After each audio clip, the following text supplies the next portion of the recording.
तो जगा मुझे भी चरणों में बस जरा सी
अच्छा एक बात बताओ, आप नहीं चाहते कि महाराज हमारे जैसे भक्तों की लाखों की कतार लगी है उनके द्वार पर, किसी का नंबर नहीं आ रहा है और आप सोचो बिना बोले बिना कुछ कहे ठाकुर जी चरणों से लगा लेंगे? तो महाराज ऐसे लगाने वाले नहीं, उनको थोड़ी ना भक्तों की कमी है, अर्ज उनकी नहीं है हमारी है। हम चाहते हैं कि हमें उनके चरणों में ठिकाना मिल जाए। हमारे जैसे तो कितने उनके पीछे डोल रहे हैं, कहोगे नहीं तब तक कहाँ से ठाकुर जी सुनेंगे?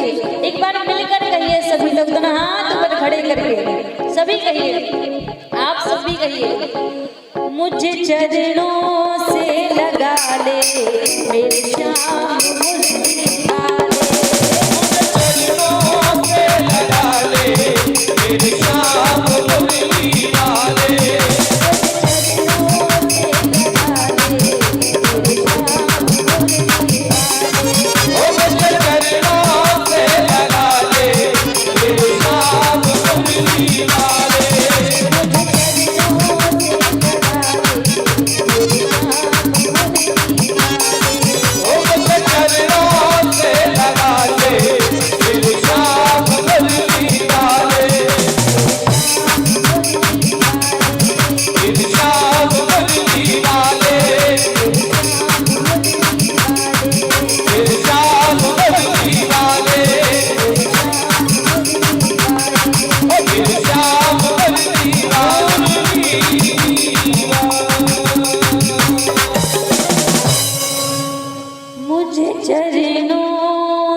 चरणों से लगा ले मेरे श्याम मुरली वाले,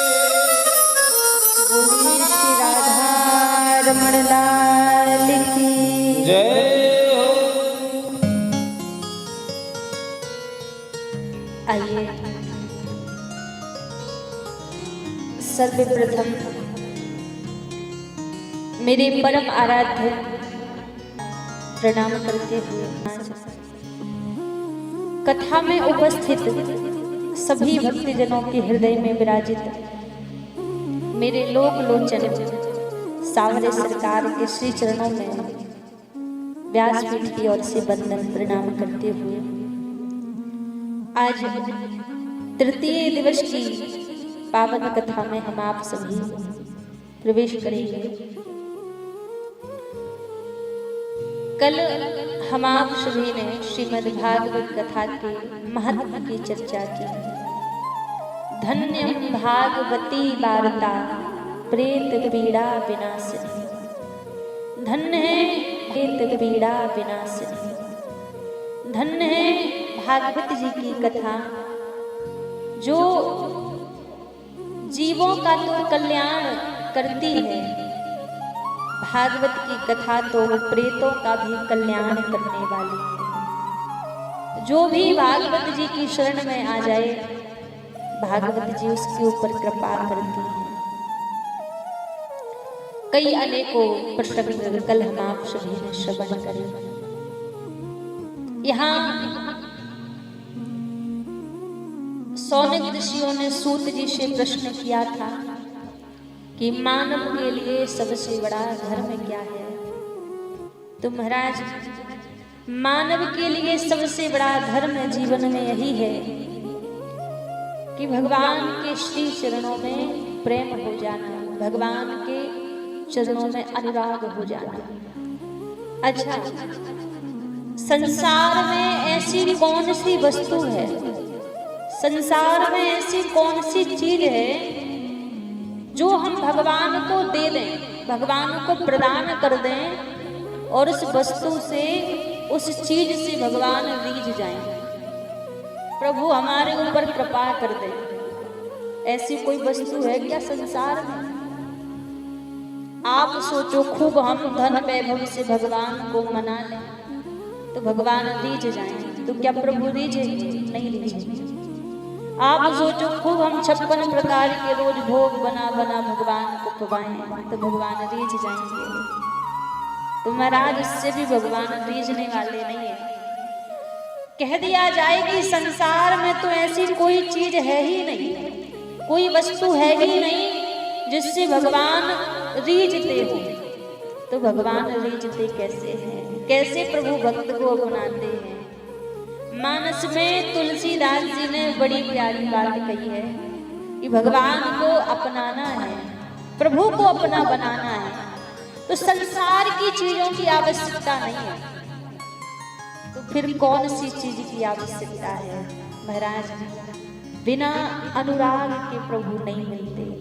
मानस में तुलसीदास जी कह रहे हैं, यदि भगवान को पाना है तो हमारे पास क्या होना चाहिए? मिलहि न रघुपति बिन अनुरागा, बिन अनुरागा किए जोग तप ज्ञान वैरागा। मिलहि न रघुपति बिन अनुरागा, बिन अनुरागा किए जोग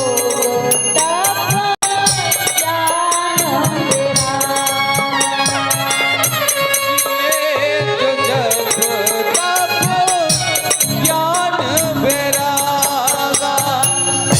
मंगल भवन अमंगल हारी, अमंगल हारी प्रभु सुदशरथ अखिल बिहारी।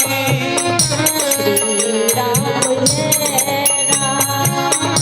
जय जय राम, जय जय राम, श्री राम जय राम, जय जय राम।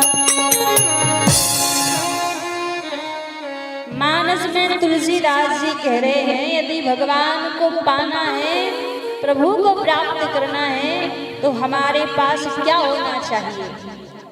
कहा, मिलहि न रघुपति बिन अनुरागा, अर्थात बिना प्रेम के भगवान नहीं मिलते, बिना अनुराग के नहीं मिलते।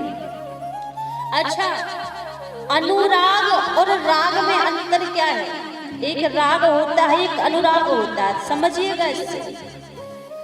हम जो संसार वालों से प्रेम करते हैं, जो हम दुनिया वालों से प्रेम करते हैं, वो राग कहलाता है। और जानते हैं राग रूपी जो रस्सी है, इसका जो दूसरा कोना है वो जाके नरक के द्वार से बंधा हुआ है। यदि राग के चक्कर में पड़ोगे तो संभव सी बात है एक दिन नरकगामी बनना पड़ेगा। और दूसरा होता है अनुराग। अनुराग क्या है? जो प्रेम हम संसार वालों से करते हैं वो तो राग कहलाता है। और यदि वही प्रेम हमें भगवान के श्री चरणों में हो जाए, राम जी के चरणों में हो जाए, कन्हैया के चरणों में हो जाए, तो वही अनुराग कहलाता है। और अनुराग रूपी जो रस्सी है, इसका दूसरा कोना जाकर ठाकुर जी के चरणों से बंधा हुआ है। यदि हृदय में अनुराग आ गया तो ये पक्की बात है कि एक दिन भगवान के श्री चरणों तक पहुंच ही जाना है। क्योंकि अनुराग में वो बल है, अनुराग में वो सामर्थ्य है जो हमें भगवान के श्री चरणों तक पहुंचा दे। और संसार की कोई वस्तु, कोई चीज में वो बल नहीं है, वो सामर्थ्य नहीं है जो हमें भगवान तक पहुंचा दे महाराज। इसीलिए हृदय में अनुराग होना बड़ा आवश्यक है। यदि हृदय में अनुराग नहीं है तो किसी ने कहा है महाराज, मान मिले सम्मान मिले जीवन की बाटी में। खूब मान सम्मान आपको जीवन में मिल जाए, खूब पैसा रुपया आपको मिल जाए, खूब पद प्रतिष्ठा आपको जीवन में मिल जाए, लेकिन सब है कैसी? मान मिले सम्मान मिले जीवन की बाटी में, कर राम ना मिले सब काज मिले माटी।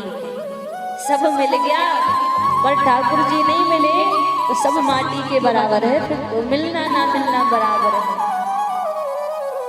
हमारे जीवन का परम लक्ष्य, परम धर्म यही है कि भगवान के श्री चरणों में हमारा प्रेम हो, हम प्रभु को पा जाएं, प्रभु को प्राप्त कर लें। यही महाराज हमारे जीवन का उद्देश्य है। तो ये हर एक मानव का सबसे बड़ा धर्म है कि भगवान के श्री चरणों में हमारा प्रेम हो। बड़ा सुंदर जवाब दिया सूत जी महाराज ने। फिर शौनकादिक ऋषियों का दूसरा प्रश्न था कि देवता श्रेष्ठ कौन है। अच्छा देखो, ये सारे प्रश्न हमारे मन में भी आते हैं। हम आपको भी लगता है कि हम जिनकी पूजा कर रहे हैं कहीं इनसे बड़ा कोई दूसरा तो नहीं है, सबके मन में आता है। तो यहाँ पर जब पूछा सूत जी से कि महाराज ये बताओ सबसे बड़ा देवता कौन है, सबसे श्रेष्ठ देवता कौन है, सूत जी महाराज ने जवाब दिया, महाराज देवता तो सभी श्रेष्ठ हैं। देवता ना कोई छोटा है ना कोई बड़ा है। यहाँ पर देखा जाए तो देवता की महिमा को नहीं देखा जाएगा कि किस देवता की कितनी महिमा है। यहाँ पर देखा जाएगा कि आपके हृदय में किसके प्रति कितनी निष्ठा है। क्योंकि देवता स्वयं बड़ा नहीं बनता है, कोई भी देव हो, देवता को हम अपने हृदय में कौन सा स्थान हमने दे रखा है, कितना बड़ा स्थान हमने दे रखा है, वो मायने देता है। तो कहा एक साधे सब सधे, सब साधे सब होए। एक को मनाइए, कोई छोटा नहीं है कोई बड़ा नहीं है, जो आपके आराध्य है एक को मनाइए महाराज, एक को रिझाओगे तो सब रिझ जाएंगे। लेकिन आजकल का पता है जमाना क्या है, आजकल लोग पूजा कैसे करते हैं महाराज। सोमवार का दिन आ गया, बड़ी लंबी लाइन लगा रखी है भोलेनाथ के मंदिर के सामने। अब सुबह से शाम होने को जा रही है, बार बार नहाई जा रहे भोलेनाथ, नहाई जा रहे। एक आता है फिर एक लोटा जल चढ़ाता है, दूसरा आता है फिर चढ़ाता है। सोमवार को सुबह से शाम हो गई, लाइन लगी है, और दूसरे दिन मंगलवार आ जाए तो वही लाइन कहाँ जाके लग जाएगी? हनुमान जी के मंदिर के सामने। आज मंगलवार है। अब सोमवार को बेचारे भोलेनाथ दूर से देख रहे हैं कि एक ही भक्त आ जाए, मुझे स्नान ही करा दे। भैया भोग कुछ ना लगाए, आकर स्नान ही करा दे, एक ही आ जाए। तो महाराज सोमवार मंगलवार को कोई नहीं जाएगा। क्यों? मंगलवार को तो पहुंच गए, भाई किसका दिन है? हनुमान जी का दिन है, आज तो हनुमान जी लीजिए। आज का व्यक्ति दिन की तरह भगवान को बदलता है। सोमवार आ गया तो शिव जी को पूज लिया, मंगलवार आ गया तो महाराज हनुमान जी को पूज लिया। तो हम दिन की तरह भगवान को बदलते हैं और दिन की तरह भगवान बदलने से आपका कोई एक आराध्य नहीं बन सकता और कोई आपसे रीझ भी नहीं सकता। ऐसे मान लीजिए आपको बड़ी जोर की प्यास लगी है, अब आपसे कोई कहे भैया जमीन में गड्ढा खोदो, जब गड्ढा खोदोगे तो पानी निकलेगा तो आप पानी को पी लीजिएगा।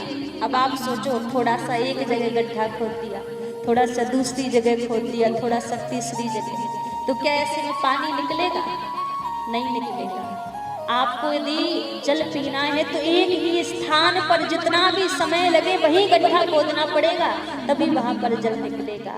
उसी प्रकार महाराज आज इसको रिझा लिया, कल उसको रिझा लिया, आज इसके द्वार पे गए, कल उसके द्वार पे गए, तो ऐसी निष्ठा नहीं बैठेगी किसी। व्यक्ति के जीवन में आराध्य एक होना चाहिए, बार बार हमारे इष्ट आराध्य नहीं बदलने चाहिए। शास्त्रों में 5 चीजें ऐसी बताई हैं कि वो जहां तक हो व्यक्ति के जीवन में एक ही होनी चाहिए। पहला कहते हैं इष्ट आराध्य देवता हमारा एक होना चाहिए। दूसरा जीवन में गुरु हमारा एक होना चाहिए, गुरु भी बार बार बदले नहीं जाते, एक ही गुरु जीवन में होना चाहिए। और तीसरा हमारा नाम जप, जो माला जप करने वाला जो मंत्र होता है वो मंत्र भी हमारा एक ही होना चाहिए। ऐसा नहीं आज दूसरे मंत्र से जाप कर लिया कल दूसरे से कर लिया, ये नहीं होना चाहिए। मंत्र भी जीवन में एक ही होना चाहिए। और चौथा कहते हैं नाम जप करने वाली माला भी जहां तक हो एक ही होनी चाहिए। कई बार लोग उसको उल्टा सीधा जपते फिर टूट जाती है फिर बदलते, ऐसा नहीं होना चाहिए, एक ही होनी चाहिए। और 5वां कहते हैं व्यक्ति जब पूजा करने के लिए जिस आसन पर बैठता है वो आसन भी जीवन में एक ही होना चाहिए। प्रयास करो कि एक ही आसन लंबे समय तक आपका चले। ये 5 चीजें संत कहते हैं जहां तक प्रयास हो एक ही जीवन में रहे। और इष्ट देव तो महाराज सबके एक होने चाहिए, हृदय में एक की छवि बसे। अब ऐसा नहीं कि आप एक को मानते हैं तो दूसरे का अपमान करें, नहीं, आपके हृदय में एक होने चाहिए पर सम्मान सबका कीजिए। क्योंकि कोई भी देवी देवता आपसे ये नहीं कहता कि आप मुझे मानते हैं तो दूसरे का अपमान करो ना। आपके हृदय घट में कौन बस रहा है वो आप जानते हैं। तो हृदय में मन में एक होना चाहिए पर सम्मान सबका होना चाहिए। तो देवता कोई छोटा नहीं है कोई बड़ा नहीं है महाराज, इसलिए कहा इष्ट आराध्य जीवन में एक होना चाहिए। यहाँ पर एक चीज आपको और बता दें, हमारे सनातन धर्म में देवता 33 कोटि है, 33 करोड़ देवता है, लेकिन देवता केवल पूजे जा सकते हैं, देवताओं को इष्ट नहीं बनाया जा सकता, आराध्य नहीं बनाया जा सकता। आराध्य तो केवल हमारे सनातन धर्म में 3 ही बताए हैं जो हमारे इष्ट आराध्य जिनको हम बना सकते हैं। ये भी बहुत बड़ी ना समझने की बात है, क्योंकि हमें ये पता नहीं हमें किसको आराध्य बनाना है किसको पूजना है। देवताओं का पूजन किया जाता है और देवता 33 करोड़ है, जिसमें जितने भी जो देवी देवता आते हैं वो 33 करोड़ देवता हैं जो पूजा के लिए बनाए गए, जिनकी पूजा करो। लेकिन इष्ट आराध्य केवल 3 हमारे सनातन धर्म में विशेष माने गए हैं। कौन कौन से? एक तो महादेव भोलेनाथ, दूसरे राम और तीसरे कृष्ण। ये 3 ऐसे बताए कि इनमें से ही किसी एक को आराध्य बनाओ, इष्ट इनको ही बनाओ। पूजा सबकी करो पर आराध्य इन्हीं में से होने चाहिए, क्योंकि देवताओं से पूजा कर सकते हैं, देवताओं से। हालांकि प्रेम इन तीनों में से किसी एक से ही होना चाहिए। राम जी के चरणों में प्रेम हो जाए, कृष्ण जी के चरणों में प्रेम हो जाए, या महादेव के चरणों में प्रेम हो जाए। तो महाराज इष्ट हमारे यही होने चाहिए और देवताओं का पूजन होना चाहिए जीवन में। तो 3 विशेष हैं जो हमें आराध्य बनाने चाहिए। इसीलिए कहा एक साधे सब सधे, सब साधे सब होए। एक को मना लोगे सब मान जाएंगे और सबके द्वारे द्वारे भटकोगे तो एक भी हाथ में आने वाला नहीं है। अब यहाँ पर सूत जी महाराज शौनकादिक ऋषियों के प्रश्नों के उत्तर देते जा रहे हैं। इतने में शौनक ऋषि कहने लगे, भगवान ये बताओ, कल आपने श्रवण कराया था कि सुखदेव जी महाराज ने जन्म लिया था और जन्म लेकर सीधे वन की ओर चले गए। जब सीधे वन की ओर चले गए तो महाराज फिर लौटकर कैसे आए और कैसे आकर इन्होंने भागवत का अध्ययन किया और कैसे राजा परीक्षित को कथा श्रवण कराई? आप हमें कथा श्रवण कराइए। सूत जी महाराज कहते हैं, एक बार का समय था, सरस्वती नदी के किनारे वेद व्यास जी महाराज बड़े उदास अवस्था में बैठे थे। और जब उदास अवस्था में बैठे थे तो वहां पर नारद जी भ्रमण करते हुए पहुंच गए। अब जैसे ही पहुंचे तो व्यास जी को देखा, पूछने लगे, महाराज क्या कारण है, आप इतने उदास क्यों हैं, कौन सी चिंता आपको सता रही है? व्यास जी ने कहा, नारद मैंने इतने ग्रंथों को लिखा है, पुराणों को लिखा है, सारे वेदों का, ग्रंथों का, पुराणों का मैं ज्ञान रखने वाला हूँ।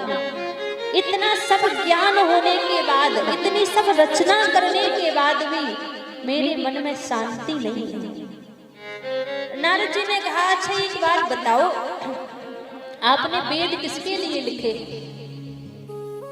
व्यास जी बोले, जो बड़े बड़े विद्वान हैं, बड़े बड़े जो ज्ञानी हैं, उनके लिए वेद शास्त्रों को लिखा है। तो नारद जी ने कहा, जो राम और कृष्ण के भक्त होंगे, जो प्रभु को जो प्रेम करते होंगे, वो तो वेदों की गाथा में पढ़ेंगे, क्योंकि वेद पढ़ने का अधिकार भी सबको नहीं है। तो जब तक आप उन सबके लिए वेदों का सार प्रकट नहीं करोगे, तब तक आपके मन में शांति आने वाली नहीं है। आप इन वेदों के सार को, वेदों के निचोड़ को प्रकट कीजिए पहले। व्यास जी बोले, महाराज आप क्या कहना चाह रहे हैं, मेरी कुछ समझ नहीं आ रहा। नारद जी ने कहा, आप भागवत का निर्माण कीजिए, भागवत का निर्माण कीजिए, जिससे आपके मन में शांति मिलेगी। व्यास जी बोले, महाराज वृद्धावस्था आ गई है, बुढ़ापा आ गया है, आंखों से दिखता नहीं है, हाथ चलते नहीं है, अब कहां से मैं भागवत जी की रचना करूं? नारद जी ने कहा, चिंता मत करो, मेरे पिता ब्रह्मा ने मुझे चतुर्श्लोकी भागवत सुनाई है, मैं वही चतुर्श्लोकी भागवत आपको सुना दूंगा और आप उसी 4 श्लोकों से आप भागवत का निर्माण कर दीजिए। व्यास जी ने कहा, महाराज क्षमा करिएगा, मुझसे नहीं हो पाएगा, क्योंकि अब मेरी अवस्था नहीं रही कि मैं और वेद शास्त्रों का निर्माण करूं। नारद जी ने कहा, तुम चिंता मत करो, एक कार्य करो, किसी संत चरणों का आश्रय ले लो। यदि संत चरणों का आश्रय ले लोगे तो असंभव कार्य भी संभव हो जाएगा। अब जैसे कहा तो व्यास जी कहने लगे, नारद एक बात बताओ, संत कृपा बड़ी होती है या भगवंत कृपा बड़ी होती है? भगवान की कृपा बड़ी है या किसी संत की कृपा बड़ी है? नारद जी ने कहा, महाराज भगवान की कृपा से बड़ी एक संत की कृपा होती है। यदि कोई संत आपके ऊपर कृपा कर दे, कोई गुरु आपकी बाह थाम ले, तो संभव सी बात है भगवान को फिर कृपा करनी ही पड़ेगी। नारद जी ने कहा, मैं स्वयं एक संत कृपा का प्रमाण हूँ। अपने पूर्व जन्म की कथा व्यास जी को श्रवण कराई कि मैं पूर्व के जन्म में एक दासी का पुत्र था, मेरी माँ संतों की सेवा किया करती। एक बार चौमासे के दिनों में कुछ संत हमारे नगर में आए, तो मेरी माँ जब भी सत्संग में जाती तो मुझे अपने साथ लेकर जाती, और जब सत्संग सुनता तो सत्संग को सुन सुनकर मेरा मन भगवान के नाम में लग गया। अब 4 महीने बीत गए, पता ही नहीं चला, और जब वो संत वहां से जाने लगे तो मैं जाकर उस संत के चरणों में गिर पड़ा, महाराज मुझे अपने संग में लेकर चलिए, मैं यहाँ नहीं रहूंगा। अब मेरी माँ को पता चला कि मेरा छोटा सा बालक संतों के साथ में जाने की जिद कर रहा है। उन्हीं संतों के पास मेरी माँ पहुंची, कहा महाराज मैंने 4 महीने आपकी सेवा की है, मेरे पुत्र के अलावा कोई दूसरा मेरा सहारा नहीं है, इसको लेकर मत जाना। अब माता जी कह रही है कि लेकर मत जाना, और बालक कह रहा है कि छोड़कर मत जाना, संग में लेकर चलो। संतों ने नारद जी को समझाया, महाराज जब तक आपकी माता जी है तब तक इनकी सेवा करो, और जब आपकी माता जी इस धराधाम को छोड़कर परलोक चली जाए तब आप हमारे पास आ जाए। गुरु मंत्र दे दिया नारद जी को। अब वहीं बैठकर, छोटे से नारद जी बाल अवस्था है, और वहीं बैठकर बस भगवान का निरंतर नाम जप करते, कहीं मन नहीं लगता। एक दिन नारद जी भजन करने के लिए बैठे थे, सायंकाल की बेला थी। उसी समय नारद जी को पता लगा कि इनकी माँ को गोदोहन करते समय एक सांप ने काट दिया है, और सांप के काटने से नारद जी की माँ की मृत्यु हो गई। नारद जी को खबर मिली। अब जैसे खबर मिली तो नारद जी रोने लगे। अब देखो यहाँ पे एक बड़ी विशेष बात है, नारद जी रोए तो हैं, लेकिन नारद जी की आंखों से 2 तरह के आंसू निकले हैं। एक आंख से प्रसन्नता के आंसू निकले हैं कि चलो अच्छा हुआ, माता जी थी सो चली गई, अब भजन करने में कोई रोकेगा नहीं। और दूसरी आंख से दुख के आंसू निकले हैं कि माँ के अलावा कोई था भी नहीं मेरा। अपनी माता जी का अंतिम संस्कार इत्यादि किया, पुनः भजन में बैठ गए। जब पुनः भजन में बैठे तो एक पल के लिए नारद जी को भगवान की उस दिव्य छवि का दर्शन हुआ, और एक ही पल में वो छवि गायब हो गई। बिलखने लगे, चिल्लाने लगे नारद जी। उसी समय आकाशवाणी हुई। नारद जी अपने पूर्व जन्म की बात सुना रहे हैं यहाँ पर, और जब आकाशवाणी हुई तो उस समय नारद जी का नाम पूर्व जन्म में रामदास नाम था।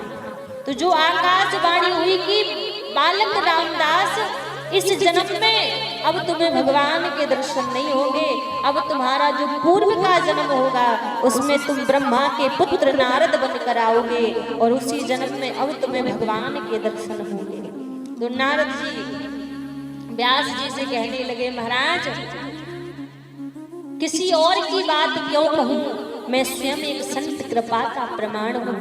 मैं पूर्व के जन्म में कहा एक दासी का पुत्र था, और एक संत ने मेरे ऊपर कृपा की, तो आज देखो मैं सृष्टि के रचयिता ब्रह्मा का पुत्र हूं। इसीलिए आप संत चरणों का आश्रय लीजिए, संत कृपा का आश्रय लीजिए। महाराज जीवन में कोई गुरु आ जाए, जीवन में कोई संत आ जाए, तो पक्की बात है ये डूबी हुई नैया एक गुरु ही हमारी पार लगा सकता है। क्योंकि भगवान तक पहुंचाने का मार्ग, प्रभु तक पहुंचाने का रास्ता यदि किसी के पास है तो वो हमारे गुरुदेव के पास में है, वही हमें भगवान तक पहुंचा सकते हैं महाराज। इसीलिए कभी कभी ठाकुर जी से कहा करो, प्रभु हमारे जीवन में कोई ऐसा गुरु भेज दो, हमारे जीवन में कोई ऐसा संत भेज दो जो मेरी बाह पकड़ के आप तक मुझे पहुंचा दे। कोई ऐसा गुरु, कोई ऐसा संत आप मेरे जीवन में भेज दो। भगवान से प्रार्थना किया करो, प्रभु से कहा करो, हे सरकार मेरे तार हरि संग जोड़े, ऐसा कोई संत मिले। ओ मेरा तार हरि संग जोड़े, ऐसा कोई संत मिले।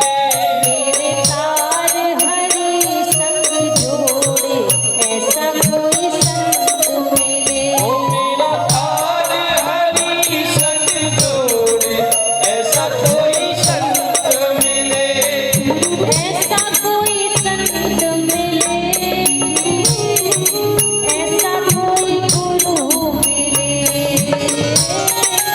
ऐसा कोई संत मिले, ऐसा कोई गुरु मिले। मेरा तार हरि संग जोड़े, ऐसा कोई संत मिले। मेरा तार हरि संग जोड़े, ऐसा कोई संत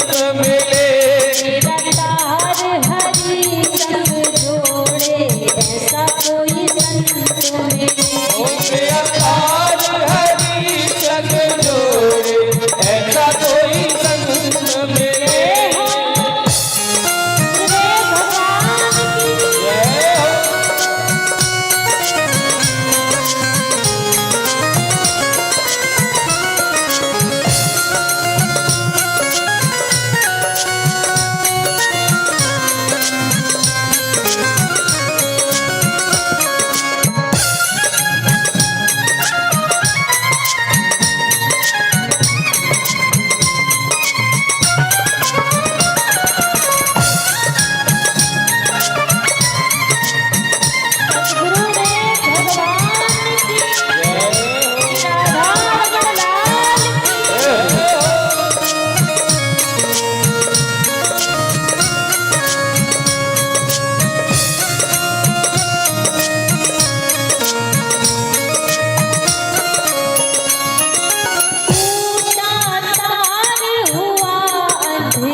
टूटा तार हुआ अंधियारा, हरि दिखे ना हरि का द्वारा, हरि दिखे ना हरि का द्वारा। बड़ा ही प्यारा भाव है, टूटा तार हुआ अंधियारा।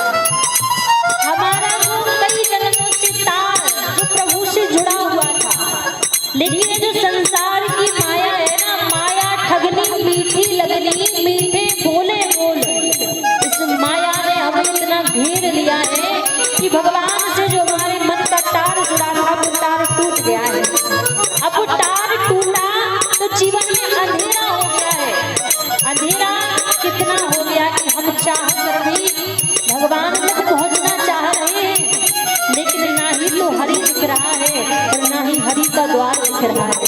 इस माया ने इतना हमें घेर लिया कि चाह कर भी हमें प्रभु तक जाने नहीं दे रही है। अब तो इस अंधेरे में हम अकेले नहीं जा सकते, अब तो गुरुदेव ही बाह पकड़ कर ले जाएंगे, तभी हम भगवान तक पहुंच सकते हैं। टूटा तार हुआ अंधियारा, टूटा तार हुआ अंधियारा, हरि दिखे ना हरि का द्वारा, हरि दिखे ना हरि का द्वारा। मेरा बिछड़ा मेरा बिछड़ा मीत मिला दे, ऐसा कोई संत मिले। ओ मेरा बिछड़ा मीत मिला दे, ऐसा कोई संग मिले। मेरे तार हरि संग जोड़े, ऐसा कोई संत मिले। मेरा तार हरि संग जोड़े, ऐसा कोई संग मिले।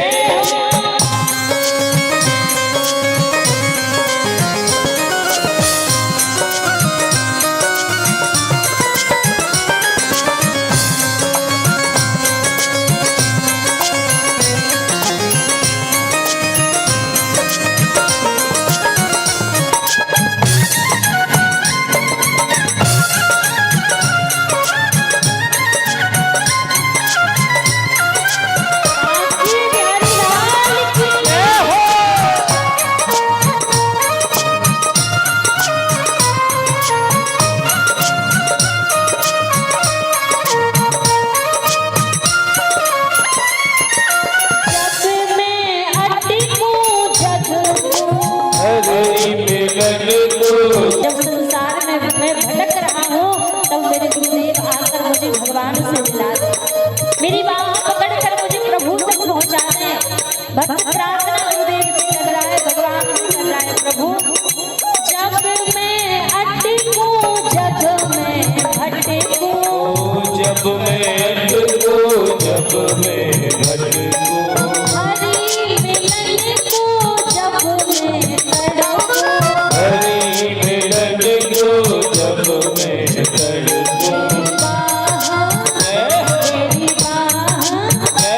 मेरी बाह पकड़ के मिला दे, ऐसा कोई संग मिले। ओ मेरी बाह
कोई संग न मिले। निराकार हरि संग जोड़े ऐसा कोई संग तो मिले। निराकार हरि संग जोड़े ऐसा कोई संग मिले। भगवान के पास जाकर प्रभु से कहा करो, मैं स्वयं नहीं ढूंढ सकता, मुझे किसी बात का ज्ञान नहीं है, लेकिन आप तो सर्वज्ञ हैं, आप सबको जानते हैं, इसलिए आप कृपा कीजिए। और ऐसे गुरुदेव से कोई गुरुदेव हमारे जीवन में आ जाए जो हमारी बाह पकड़ के हमें भी प्रभु से मिला दे। मेरा तार हरि संग जोड़े ऐसा कोई संत मिले।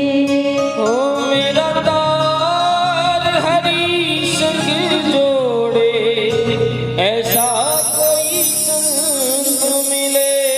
मेरी बाह पकड़ के मिला दे ऐसा कोई संत मिले।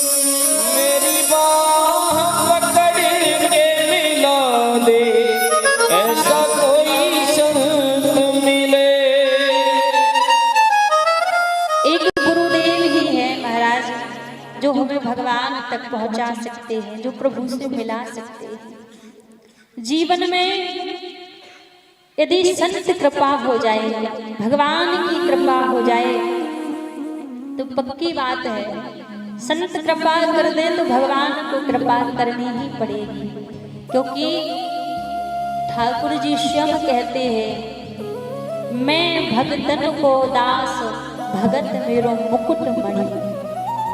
मैं तो भक्तों का दास हूँ और भगत मेरे मुकुट की मणि है। संत कृपा कर दे। हम एक बार यदि अपने से भगवान के पास जाएंगे, स्वयं चल के हम सोचे कि हम प्रभु के पास चले जाएं, तो शायद हो सकता है भगवान एक बार हमारे ऊपर नजर ना डालें, हमें ना देखें भगवान। लेकिन जब गुरुदेव के साथ हम जाएं तो ऐसा नहीं हो सकता कि भगवान हमारे ऊपर देखे ना, हमें नजर ना डालें। एक बड़ी सुंदर कथा स्मरण आ रही है।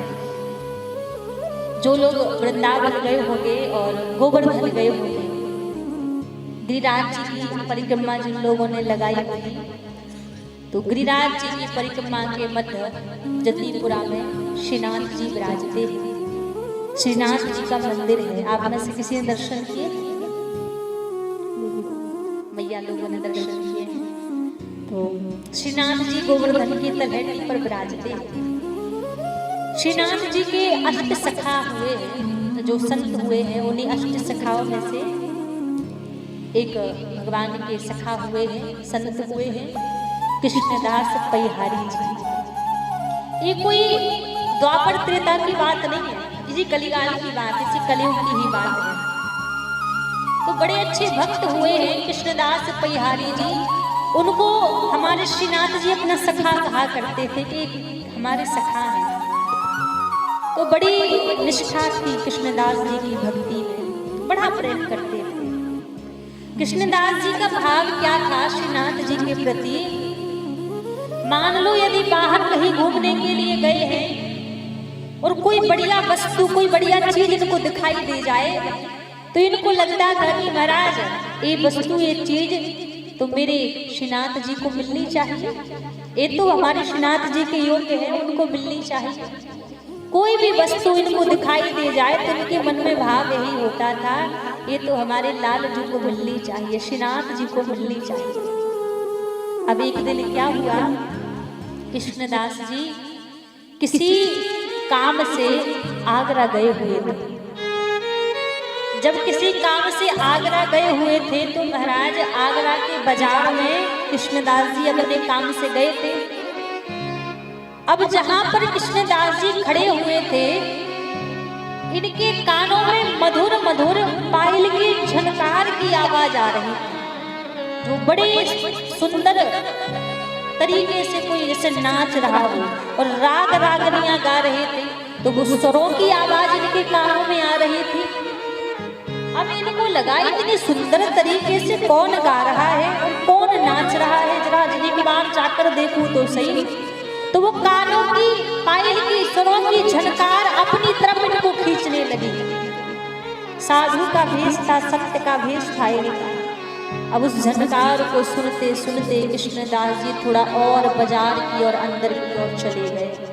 अब वहां जाकर उन्होंने क्या देखा, बहुत भीड़ लगी हुई है, बहुत लोग खड़े हुए हैं। उन सभी लोगों के बीच में एक गणिका, एक नृत्यांगना वहां बाजार में नाच रही है और वही राग रागनियां गा रही है और लोग वाह वाह कर रहे हैं, पैसे लुटा रहे हैं। अब जैसे कृष्णदास जी ने उसको देखा तो विचार करने लगे, अरे कितने बढ़िया राग रागनी से गा रही है, कितने सुंदर तरीके से नाच रही है, अरे पागल है, कहाँ दुनिया वालों को रिझा रही है। अरे इतना सुंदर नाच, इतना सुंदर गान तो हमारे लालजू के सामने प्रस्तुत करना चाहिए। हमारे लालजू तो इसका गान सुनेंगे, इसका नृत्य देखेंगे तो देखकर प्रसन्न हो जाएंगे। कृष्णदास जी उस गणिका के, उस वैश्या के पास पहुंचे और कहा, आप हमारे संग चलोगी, हमारे मालिक को रिझाओगी। गणिका ने ध्यान नहीं दिया, इनको लगा कोई ऐसी बोल रहा है। दोबारा फिर बोले कि आप यदि हमारे मालिक को रिझाओगी तो आप जो मांगोगी हम आपको प्रदान करेंगे। गणिका कहने लगी, मैं आपके मालिक को रिझा तो दूंगी, पहले का समय था तो बोली 100 रुपया लगेंगे, 100 रुपया दोगे तो हम आपके मालिक को रिझा देंगे। अब जैसे कहा, गणिका को लगा कि ये वैसे बोल रहे हैं, कहाँ इस बाबा के पास इतने पैसे होंगे। अब उस समय में 100 रुपया की बहुत कीमत होती थी। कृष्णदास जी ने अपनी झोली में हाथ डाला, उसमें से 100 रुपया निकाले और गणिका के सामने दे दिए। कहा, देखो ये तो केवल प्रस्ताव के लिए मैं दे रहा हूँ कि तुम चलने के लिए तैयार रहो, तो ये 100 रुपया तुम्हें दे रहा हूँ। यदि मेरे मालिक रीझ गए ना तो मेरे मालिक जितना आपको देंगे आपने सोचा नहीं होगा कभी। ये तुरंत हाँ कह दिया कि ठीक है, हम चलने के लिए तैयार हैं। गणिका सोच रही है, जब सेवक ने एक बार कहने पर मुझे 100 रुपया दे दिए, इनका मालिक कितना धनवान होगा। यदि मैंने इनके मालिक को रिझा दिया तो मुझे लगता है मुझे कहीं दोबारा और किसी को नृत्य दिखाने की आवश्यकता नहीं पड़ेगी। गणिका तैयार हो गई, बोली बताओ कब चलना है। कृष्णदास जी बोले, कल भोर की बेला में हम यहाँ से निकलेंगे तो भोर की बेला में चलना साथ में। अब भोर की बेला हुई, खूब 16 श्रृंगार करके सज धज के जिस रथ में बैठकर कृष्णदास जी आए थे उसमें गणिका को बिठा दिया। इसको कोई ज्ञान नहीं है अभी कि किसको मुझे रिझाना है, ये तो यही सोच रही है जैसे मैं दुनिया वालों को नाच नाच के रिझाती हूँ ना, ऐसी रिझाना होगा किसी को। अब कृष्णदास जी उसको लेकर चले। अब रास्ते में कई लोग देख रहे हैं, जो संसार के लोग देख रहे हैं, वो अपनी दृष्टि से देख रहे हैं कि महाराज कहाँ साधु का रूप है, साधु का वेश है, और एक गणिका को अपने संग लेकर जा रहे हैं। अब जो भक्त देख रहे हैं तो वो अपनी दृष्टि से देख रहे हैं। अब कुछ जब जतिपुरा पहुंचे कृष्णदास जी तो वहां के जो कुछ पुजारी लोग थे उन्होंने देखा तो देखते ही मुस्कुरा दिए कि कृष्णदास जी आज गजब की भेंट लेकर आए हैं श्रीनाथ जी के लिए। अब श्रीनाथ जी के मंदिर में पहुंचे, शाम का समय हो गया, भोग लग रहा था श्रीनाथ जी को। खूब सज धज करके 16 श्रृंगार करके सुंदर बन के वो गणिका वहां पर पहुंची। और जैसे पहुंची कृष्णदास जी से कहा, किसको रिझाना है, कहाँ है आपके मालिक। कृष्णदास जी बोले, थोड़ी देर रुको, ये जो पर्दा लगा हुआ है ना इसके पीछे हमारे मालिक बैठे हैं, वो भी प्रसाद पा रहे हैं, भोजन कर रहे हैं। और जैसे ये पर्दा खुलेगा और जैसे पर्दा खुलेगा उसी समय तुम्हें नृत्य करना प्रारंभ कर देना है, राग रागनी गाना प्रारंभ कर देना है। बिल्कुल तैयार बैठी है, जैसे ही पर्दा खुलेगा तुरंत मैं नृत्य करना प्रारंभ कर दूं। अभी भी इसको इतना सा भी अंदाजा नहीं चला कि मुझे किसको रिझाना है, अभी भी अपने में ही मगन है कि पता नहीं अभी रिझाना होगा किसी दुनिया वालों को। अब जैसे महाराज ठाकुर जी ने भोग पाया और ठाकुर जी ने जैसे भोग पाया और जैसे श्रीनाथ जी का पर्दा खुला, कृष्णदास जी ने यहाँ से इशारा किया कि पर्दा खुल गया है, नृत्य करना प्रारंभ करो। और अभी जैसे नीचे से उठा के सामने देखा और श्रीनाथ जी के ऊपर जैसी नजर पड़ी, महाराज अपने स्वरूप का मन करके आई थी कि ऐसा नृत्य करूंगी, ऐसा रिझाऊंगी मैं कि विद हो जाएंगे, ऐसा विचार करके मन में आई थी। लेकिन खाना चाह रही है कि पग उठा के नृत्य करूं, कहीं वो कदम रखना चाह रही, कहीं वो कदम गिर रहा है। मुख से राग राग इनका रूप ही ऐसा है कि सारी दुनिया जिनके रूप के पीछे पागल हुई डोल रही है, मैं कहाँ इनको आकर्षित कर पाऊंगी। सोच रही मैं कैसे नृत्य करूं, कैसे श्रीनाथ जी को रिझाऊं। कृष्णदास जी की और हाथ जोड़ लिए इशारा करने लगे, महाराज आप गाइए, मैं गा नहीं पाऊंगी, आप गाइए। जैसे कहा कि आप गाइए, श्रीनाथ जी ने कहा आप रिझाने के लिए आई हो, आप रिझाओ। कृष्णदास जी ने जैसे कहा तो मुख में से शब्द नहीं निकली, तो मेरे जीवन को फिर धिक्कार है। आंखों से तरतर अश्रुपात बह रहे हैं। हाथ जोड़ लिए श्रीनाथ जी के सामने प्रार्थना करने लगी, सरकार मैंने अब तक बहुत दुनिया वालों को रिझाया है, अब तक मैं दुनिया में खूब नाची हूँ, लेकिन सरकार अब मैं नाचो थको गोपाल, अब मैं संसार में नाच नाच के थक चुकी हूँ। खूब नाच नाच के मैंने दुनिया वालों को रिझाया है, अब आपके पास आई हुई यदि आज आपने अपनाया नहीं, आज आपने ठुकरा दिया ऐसे ही, तो आपकी चौखट को छोड़कर, आपके द्वार को छोड़कर मैं कहाँ जाऊंगी। बस श्रीनाथ जी की ओर देख रही है कि आप बस मुझे अपना लो, जैसे आप मुझे अपने तक लेकर आए हो, अब मुझे यहाँ से खाली हाथ ना जाना पड़े। जितने मंदिर में लोग खड़े थे सब देख रहे हैं उस गड़िका की ओर, वो मुख से वचन नहीं निकल रहे हैं, पैर उठ नहीं रहे हैं, गिर पड़ी श्रीनाथ जी के द्वार पर। अब जैसे श्रीनाथ जी के द्वार पर वो गड़िका गिर पड़ी, कृष्णदास जी बोले हो गया, चलो मैं तुम्हें छोड़ कर आऊं, जहां से लेकर आया हूं वापस छोड़ कर आऊं। गड़िका कहने लगी, महाराज अब मैं नहीं जाऊंगी। जैसे कहा कि अब मैं नहीं जाऊंगी, कृष्णदास जी बोले यहाँ क्या करेंगी रह के, यहाँ तुम्हारा कोई ठिकाना नहीं है, तुम जहाँ रहती थी वहां जाओ। जैसे कहा, महाराज वो गड़िका बोली, अब मैं इतना तो जानती हूँ, आपने सच कहा कि मेरा यहाँ ठिकाना नहीं है, कहाँ यहाँ दुनिया के मालिक विराजते हैं, और कहाँ मैं एक नाच नाच के लोगों को रिझाने वाली एक साधारण सी स्त्री। मैं जानती हूँ मेरा तन पवित्र नहीं है, क्योंकि मेरे तन को हजारों लोगों ने स्पर्श किया है, मेरा तन पवित्र नहीं है। लेकिन मैं इतना जानती हूँ कि आत्मा तो सत्य ही सबकी पवित्र होती है, आत्मा मेरी भी पवित्र है, और मैं तन से यदि श्रीनाथ जी को स्पर्श नहीं कर सकती, तो अब मैं यहीं पर प्राणांत करना चाहती हूँ। श्रीनाथ जी के सामने कह रही, अब मैं यहाँ से जाऊंगी नहीं। कृष्णदास जी बोले, तू पागल हो गई है, तू यहाँ इनको रिझाने के लिए आई थी, प्राणांत करने की बात कर रही है। गड़िका बोली, इनके द्वार पर आने के बाद भी यदि मुझे जाना पड़ जाए तो मेरे जैसी बदकिस्मत किसी दूसरे व्यक्ति की नहीं होगी, मैं यहाँ से नहीं जाऊंगी। इतना उस गड़िका ने कहा और उसी क्षण उस गड़िका ने वहां पर प्राण त्याग दिए। उसी क्षण श्रीनाथ जी के प्रांगण में ही प्राण त्याग दिए। और महाराज जिस क्षण उस गड़िका ने वहां पर प्राण त्याग दिए, पहले श्रीनाथ जी सामने देखते थे, सन्मुख और देखते थे, लेकिन जिस क्षण उस गड़िका ने वहां पर प्राण त्याग दिए, उसी समय श्रीनाथ जी ने अपने नेत्र झुका लिए।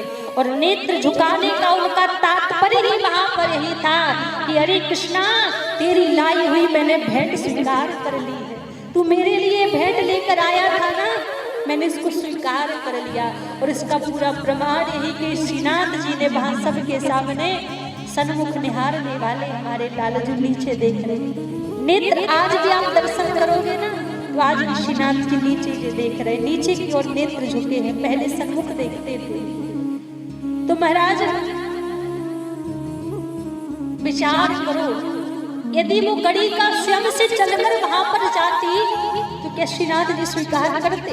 अपने से जाती तो हमें नहीं लगता कि श्रीनाथ जी उसको स्वीकार करते, लेकिन एक संत बाह पकड़कर उसको लेकर गया था। उसका उनकी हृदय की भावना थी कि ये भेंट में अपने श्रीनाथ जी को दूंगा। जब संत साथ में लेकर गए तो आज श्रीनाथ जी ने उस भेंट को स्वीकार कर लिया। तो महाराज, यदि गुरु हमारी बाह पकड़कर, कोई संत हमारी बाह पकड़कर इनके द्वार पर ले जाए तो ये कभी भी उसको टाल नहीं सकते। फिर ना ही उसके अवगुण इनको दिखते हैं, ना ही उसने कितनी गलती की है, कौन कौन से अपराध किए हैं, कुछ भी सरकार फिर उसको देखते नहीं है। महाराज, जब प्रभु ने उस गणिका को अपना लिया, उसके ऊपर कृपा कर दी, तो जरा अपने जीवन के बारे में सोचो। महाराज, क्या प्रभु हमारे ऊपर कृपा नहीं करेंगे? लेकिन यहाँ पर गलती हमारी है ना, हम कभी उनके द्वार पर जाते ही नहीं, कभी हम उनसे कहते ही नहीं है कि सरकार हमारे ऊपर भी कृपा करो। हम इस संसार की माया में इतने मग्न हैं, इस मेरा तेरा धन दौलत में इतने फंसे हुए हैं कि हमें कभी उनकी सुध नहीं आती। लेकिन महाराज, आज इनसे प्रेम नहीं करोगे तो एक दिन ऐसा आएगा, कोई हम किसी से प्रेम करने योग्य नहीं बचेंगे। इसलिए आज प्रभु की शरण में आ जाओ। अपना भगवान का स्वभाव जानते हैं कैसा है। कोई भी द्वार पर आ जाए, कितने अवगुण उसके अंदर भरे हो, लेकिन जब वो आ जाएगा ना तो ऐसा नहीं कहते कि तू अपराध करके आया है, अवगुण करके आया है, बस उसके ऊपर कृपा करते हैं। ऐसा हमारे सरकार का स्वभाव है।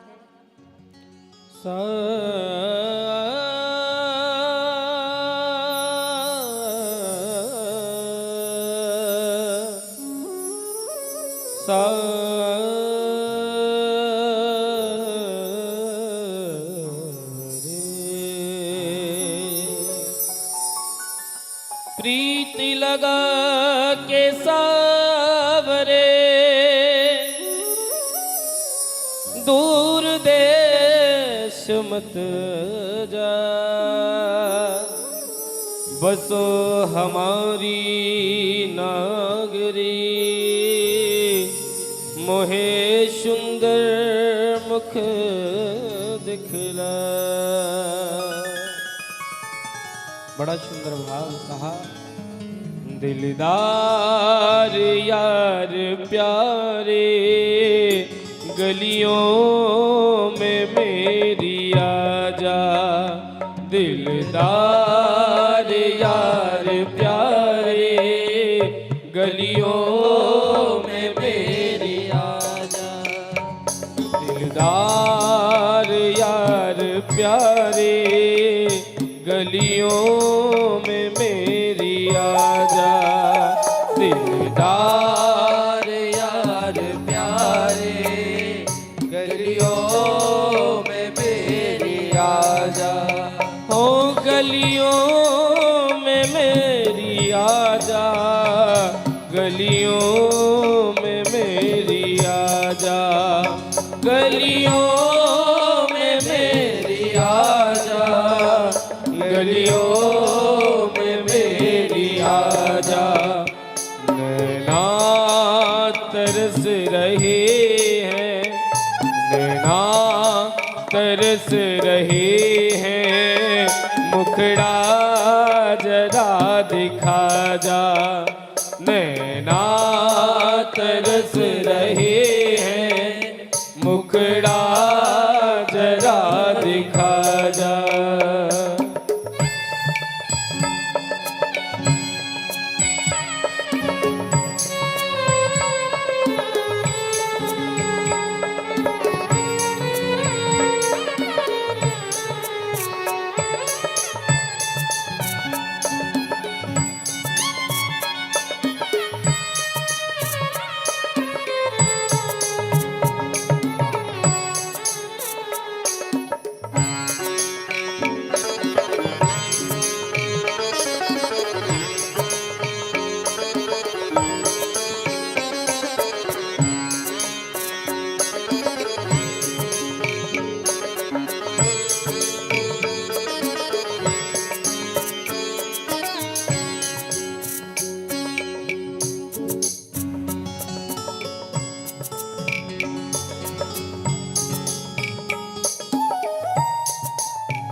सितमगर तू मुझको सताए चला जा, पर मुखड़ा जरा सा दिखाए चला जा। नहीं पास आने को कहती हूँ मुझको, पर अपना जरा सा बनाए चला जा, पर अपना जरा सा बनाए चला जा, पर अपना जरा सा बनाए चला जा, पर अपना जरा सा बनाए चला जा।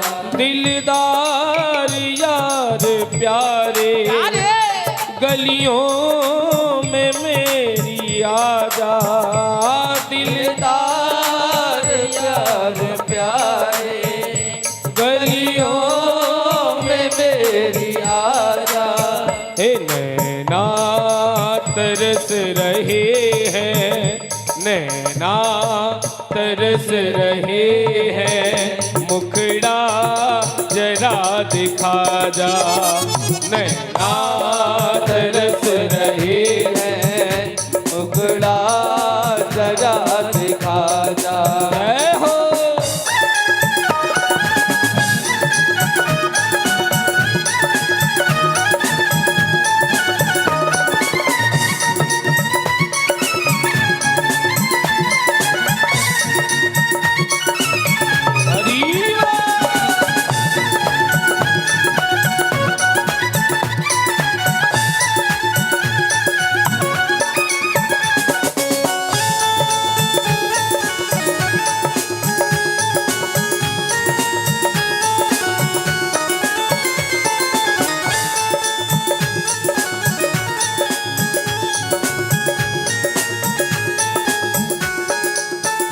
सब लोग लाज खोई, चुपचाप बैठ रोई।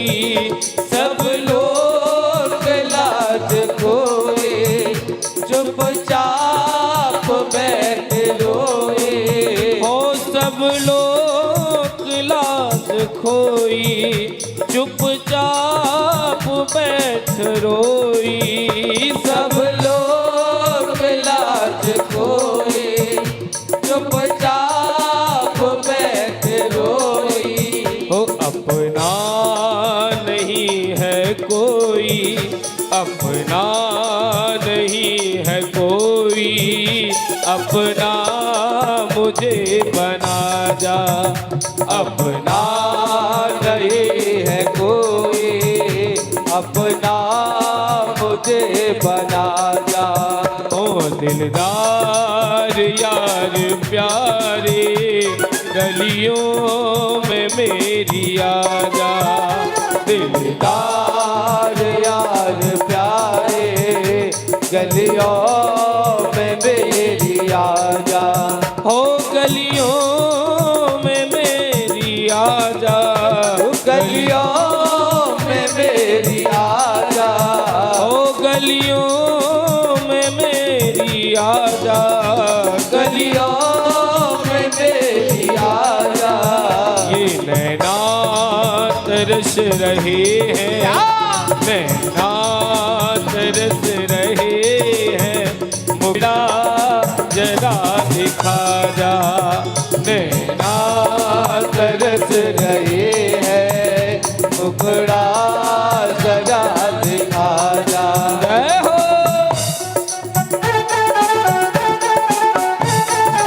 बाके बिहारी लाल की जय हो।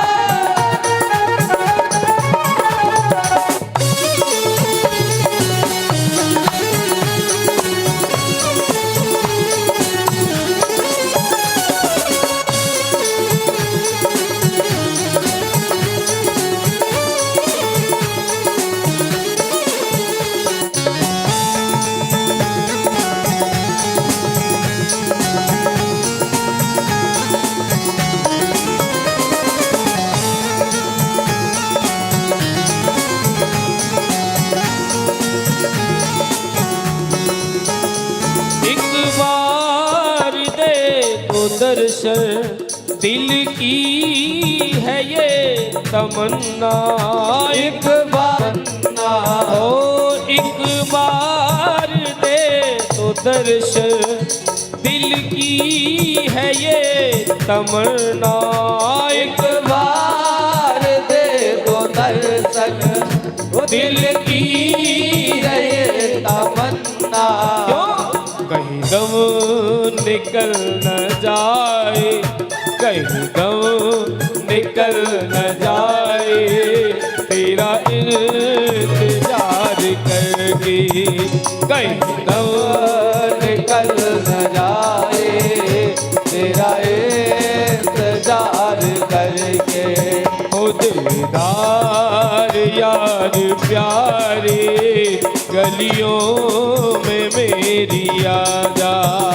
दिलदार यार प्यारे गलियों में मेरी आजा। ओ गलियों में मेरी आजा, गलियों में मेरी आजा। गलियों में मेरी आजा, गलियों में मेरी आजा। ओ गलियों में मेरी आजा।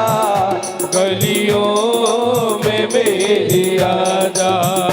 नैना तरस रहे हैं, नैना तरस रहे हैं, मुखड़ा जरा दिखा जा।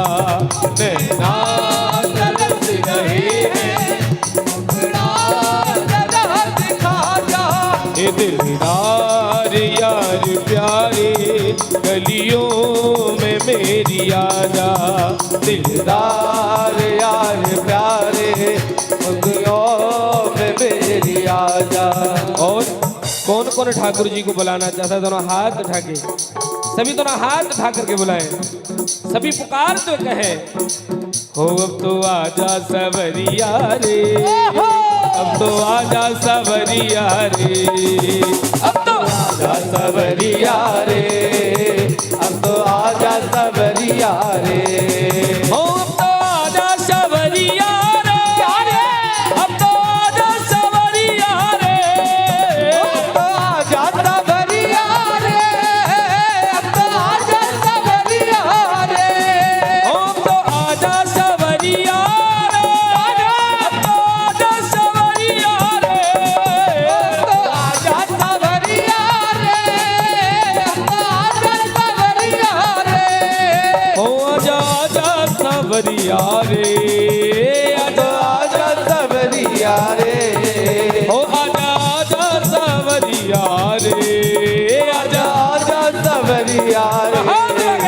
अब तो आजा सवरिया रे, अब तो आजा सवरिया रे, आजा सवरिया रे, अब तो आजा सवरिया रे। मेरो सावरिया, मेरो सावरिया, ओ मेरे सावरिया, मेरे सावरिया, मेरे सावरिया, मेरे सावरिया, मेरे सावरिया, मेरे सावरिया, ओ मेरे सावरिया, मेरे सावरिया, मेरे सावरिया, मेरे सावरिया, मेरे सावरिया, मेरे सावरिया, सावरिया, मेरे सावरिया। अब तो आजा,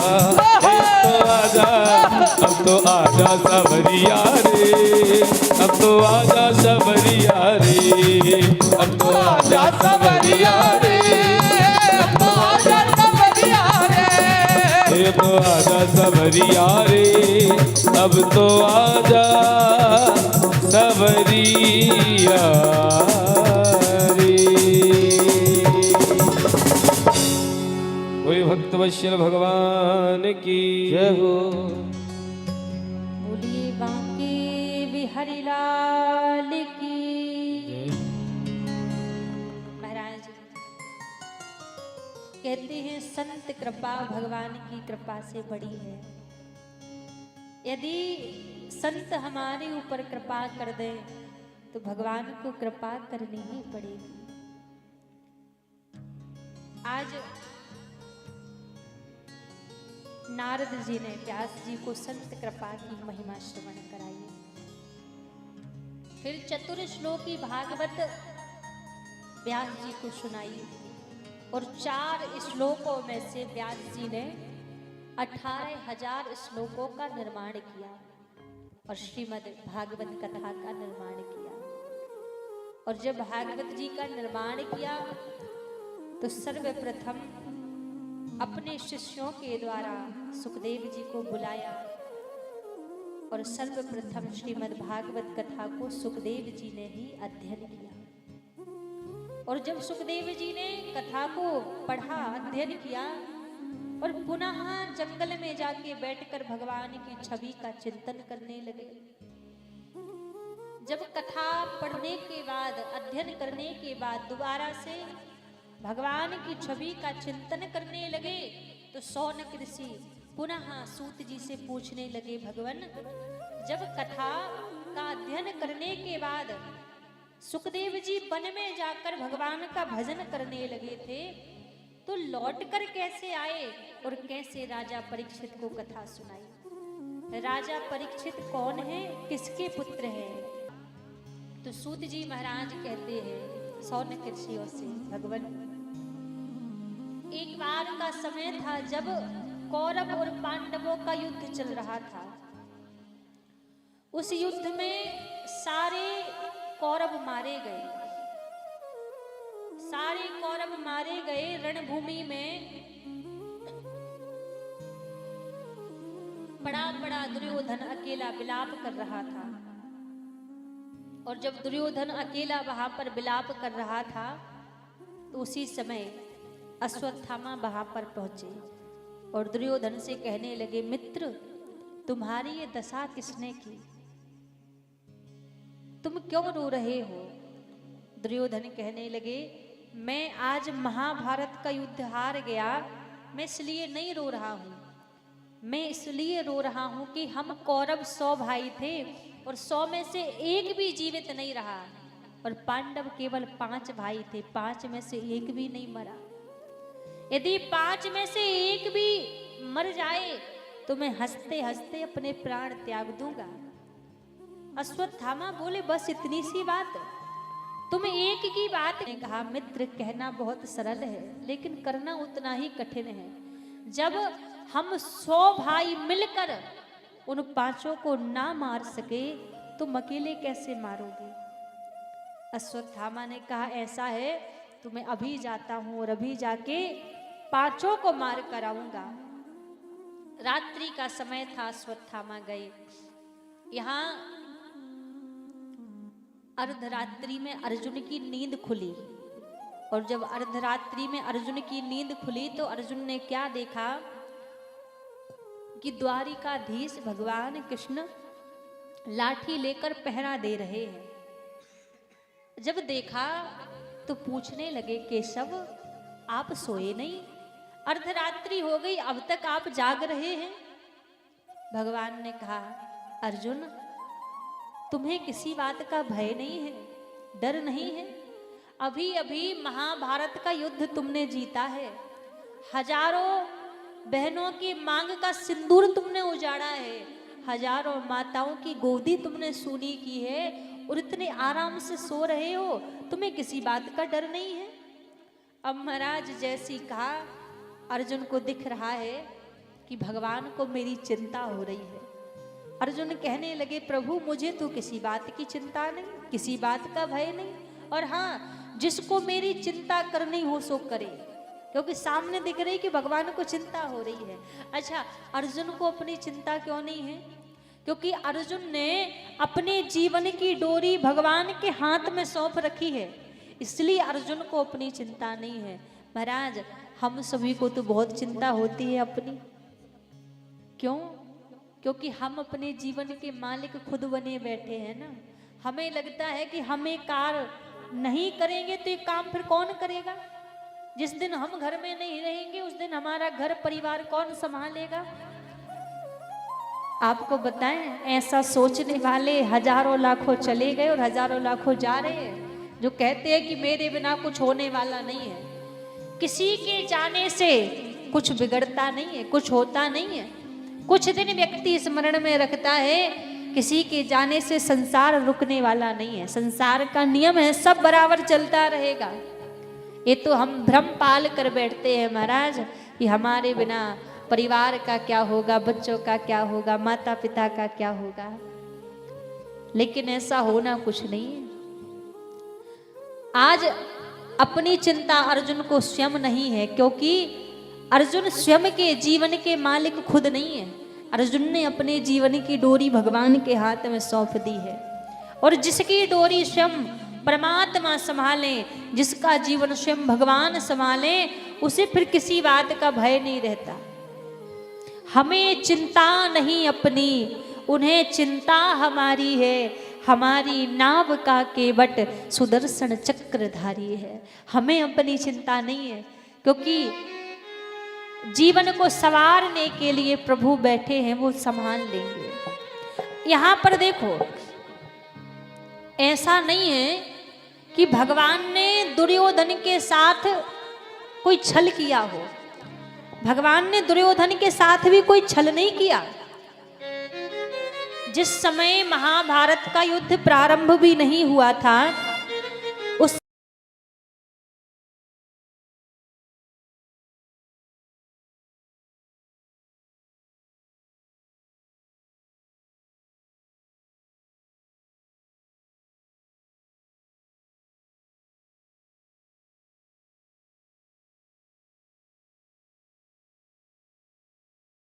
ये भी सुन लो कि मेरे पास देने के लिए क्या है। मेरे पास देने के लिए एक तो मेरी नारायणी सेना है, और दूसरा मैं स्वयं हूं। उस पर मेरा भी संकल्प है कि मैं पूरे महाभारत के युद्ध में कोई शस्त्र नहीं उठाऊंगा। मैंने भी संकल्प ले रखा है। अब दोनों में से जो पहले आ जाएगा और जो भी मांगेगा मैं प्रदान कर दूंगा। अब महाराज रात्रि का समय हुआ। दुर्योधन विचार करने लगे कि अर्जुन बड़ा चालाक है, कहीं ऐसा ना हो मैं सोता ही रह जाऊं, अर्जुन पहले जाके सब मांग ले।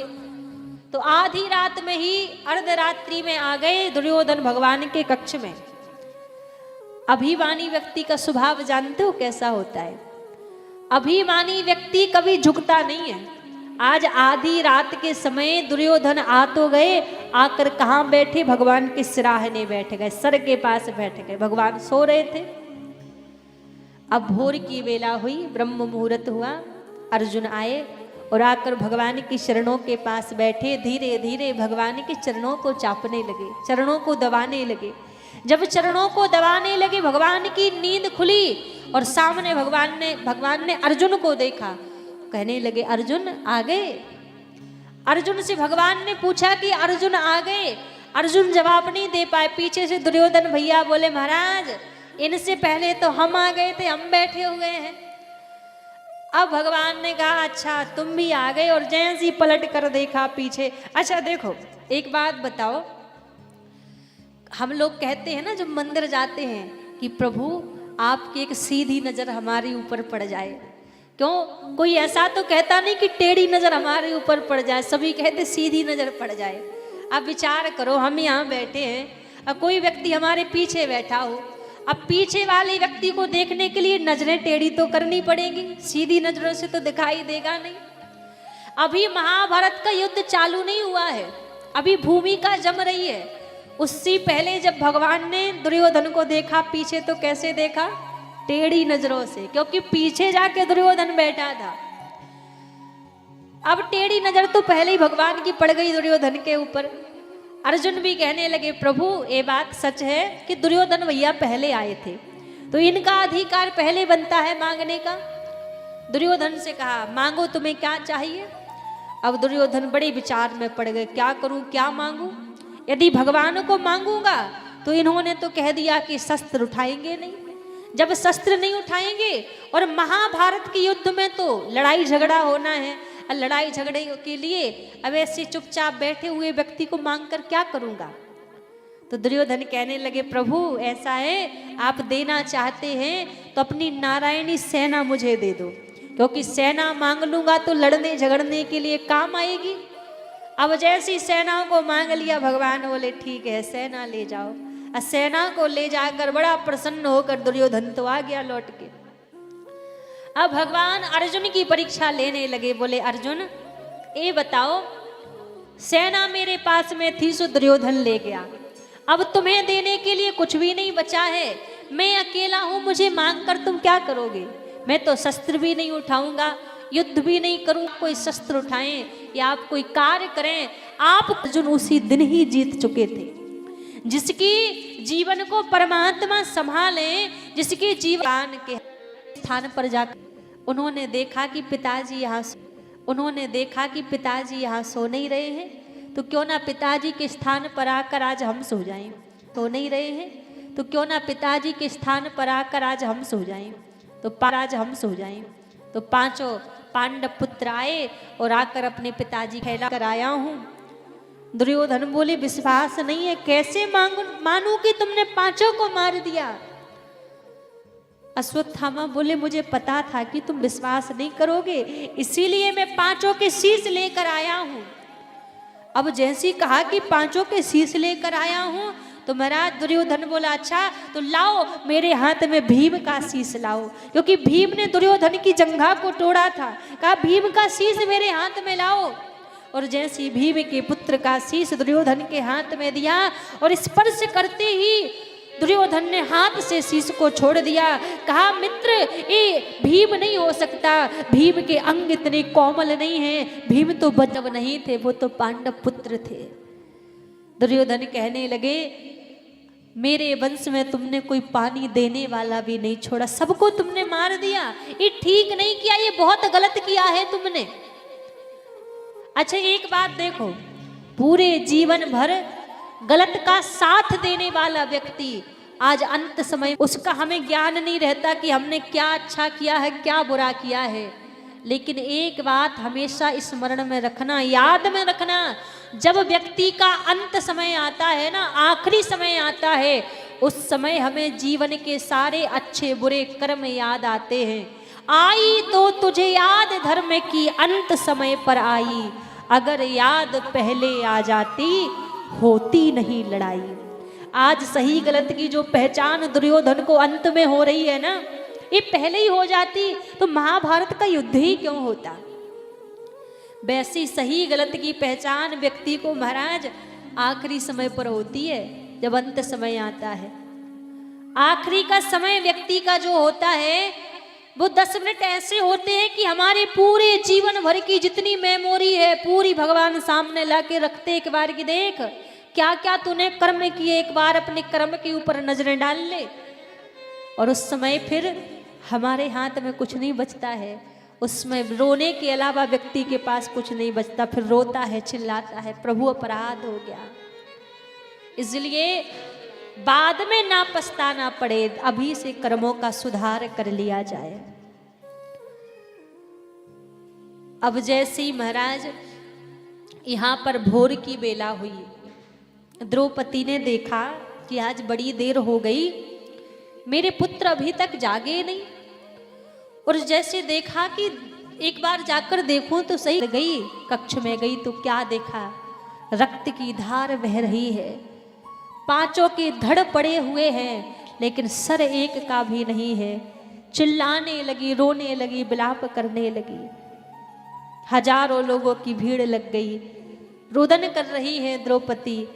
महाराज मेरे पुत्रों से किसका बैर था जो मेरे पुत्रों को मार दिया, इतनी ही दुश्मनी थी, इतना ही बैर था तो मेरे 5 पति थे, उनके संग में आकर युद्ध करते। मेरे छोटे छोटे बच्चों ने किसी का क्या बिगाड़ा था जो मेरे बच्चों को मार दिया।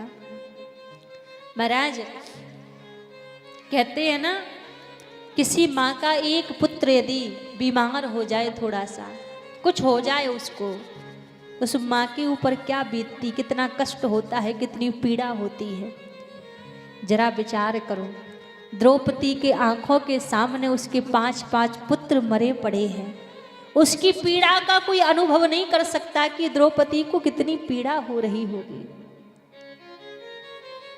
क्योंकि इतने भी दुनिया वाले हैं, सबके प्रेम में कहीं ना कहीं थोड़ा स्वार्थ हो सकता है, थोड़ा मतलब हो सकता है। लेकिन महाराज एक माता पिता का प्रेम ऐसा होता है, माता पिता के प्रेम में कोई स्वार्थ नहीं होता, कोई मतलब नहीं होता। अपने बच्चों से कोई स्वार्थ से कोई मतलब से माता पिता प्रेम नहीं करते। दुनिया में एक माँ बाप का प्रेम ही ऐसा है, ये कभी नहीं चाहेंगे कि आप अपने जीवन में आगे बढ़ो, आप अपने जीवन में कोई अच्छा काम करो। दुनिया वाले सब पीछे खींचने के लिए लगे हुए हैं। एक माता पिता ही ऐसे होते जो चाहते हैं कि मेरी संतान बहुत आगे बढ़े, बहुत आगे जाए। माता पिता की तरह प्रेम इस संसार में कोई नहीं कर सकता हमसे, जैसा प्रेम माता पिता करते हैं। आज कहीं कहीं देखने को मिलता है, जब तक छोटे रसी बड़े हो जाएं, शादी विवाह हो जाए, फिर वही बच्चे माता पिता से क्या कहते हैं, महाराज आपने क्या किया है मेरे लिए। ऐसे ही इतने बड़े हो गए, माता पिता ने कुछ किया ही नहीं है। माता पिता जितना अपनी संतान के लिए करते हैं इतना कोई नहीं कर सकता। आप जानते हैं, जब एक माँ किसी संतान को जन्म देती है, किसी बालक को जन्म देती है, तो वो माँ अपनी सुंदर देती है एक संतान को जन्म देने पर। आजकल की औलाद कैसी है, घर में एक सुंदर पत्नी के आ जाने से वो उसी माँ बाप का त्याग कर देते हैं, उसी माँ बाप के त्याग को तैयार बैठे हैं। आपसे कोई कह दे एक दिन भर आप 1 किलो का ही पत्थर लेके आप 24 घंटे आपको अपने साथ में रखना है, एक क्षण के लिए भी उसको दूर नहीं करना, अपने संग में रखना है। उस आप कितनी देर तक रख लोगे? 1 घंटे रख लोगे, 2 घंटे रख लोगे, 3 घंटे रख लोगे, परेशान हो जाओगे तो अलग कर दोगे महाराज। लेकिन जरा विचार करो, वो माँ 1 दिन नहीं, 2 दिन नहीं, पूरे 9 महीने हमारा बोझ उठाती है। और उन्हीं माँ बाप से हम कहते हैं महाराज आपने क्या किया हमारे लिए। जितना एक माता पिता हमारे लिए करते इतना कोई नहीं कर सकता जीवन में। लेकिन कहीं और मत जाओ, ये जो संसार है इसका नाम है कर्म भूमि। आज हम जो कर्म करेंगे, कर्म किसी का पीछा नहीं छोड़ता। आप कहीं भी जाकर छिप जाओ तो आपका कर्म आपके पास में लौट कर अवश्य आएगा। कर्म कभी किसी को नहीं छोड़ता। जो आज आप करोगे वही कल को आपके साथ में आपके पुत्र करेंगे, आपकी संतान करेगी। एक बार क्या हुआ, घर में एक बूढ़ी मैया थी और बेटा बहू थे घर में, और एक 5 वर्ष का छोटा सा बालक था उनका। अब बेटा नौकरी पर गया था, शाम को उसने अपनी पत्नी को फोन कर दिया, देखो आज घर में खाना नहीं बनाना, क्योंकि आज हमें हमारे मित्र के घर में शादी में जाना है, तो तैयार हो जाना, वहां सब खाना खाएंगे। और शाम को बेटा लौट के घर में आया, पत्नी से कहने लगा चलो हमें शादी में चलना है। पत्नी बोली हम तो शादी में चल के बाहर खाना खा लेंगे, और घर में जो आपकी माँ बैठी है उनके लिए तो हमने खाना बनाया ही नहीं घर में, वो कहाँ पर खाना खाएंगी। पत्नी बोली अच्छा देखो ऐसा करते हैं, उनको भी हम साथ में लेकर चलते हैं, और जब साथ में लेकर हम जाएंगे तो रास्ते में जो गुरुद्वारा पड़ता है तो वहाँ पर लंगर चल रहा होगा, तो वहाँ पे हम माता जी को उतार देंगे, वहाँ पर वो भोजन कर लेंगी, और जब लौट के आएंगे तो संग में ले आएंगे। इसके पति ने कहा ठीक है। जाकर अपनी माँ से बोला माँ आप भी तैयार हो जाओ, हमारे संग में चलना। प्रसन्न, अरे मेरा बेटा मेरा पुत्र मुझे संग में लेकर जा रहा है। तैयार हो गई, गाड़ी में बैठे चले गए तीनों। आज जैसी वो गुरुद्वारा पास में आया, बेटी ने तो बेटा कहने लगा शादी में जाना तो है, पर हम लोग शादी में जा रहे हैं, आप यहीं उतर जाओ, ये जो लंगर चल रहा है यहाँ पर आप भोजन कर लेना और यहीं बैठ जाना, जब हम लौट कर वहां से आएंगे तो संग में लेते हुए चलेंगे घर में। रोने लगी, कहा बेटा इससे बढ़िया तो मुझे तू लेकर ही नहीं आता घर से। यदि 1 दिन में भोजन नहीं करती तो भूखी थोड़ी ना मर जाती। यदि साथ में लेकर नहीं जाना था तो घर से क्यों लेकर आया। बेटा बोला देखो माँ हम वैसे ही लेट हो चुके हैं, बड़ी देरी हो रही है, तुम जल्दी से उतर जाओ। वो 5 वर्ष का छोटा सा बालक रोने लगा, पापा पापा मैं तो दादी के संग जाऊंगा।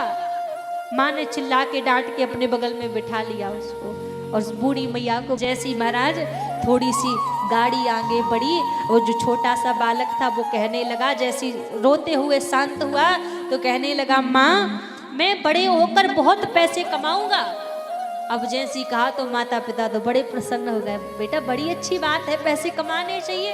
अच्छा इतने पैसे कमा के क्या करेगा?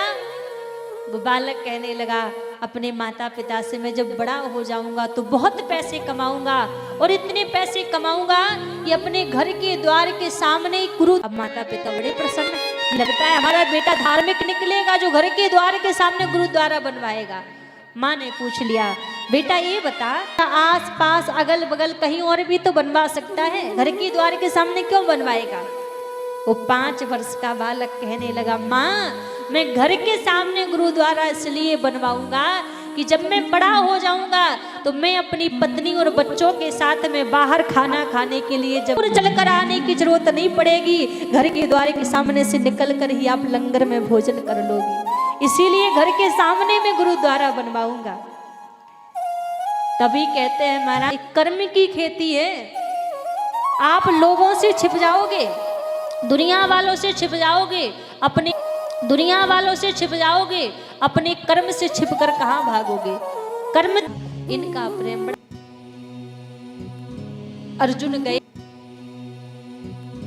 अर्जुन गए और अश्वत्थामा को पकड़ कर लाए।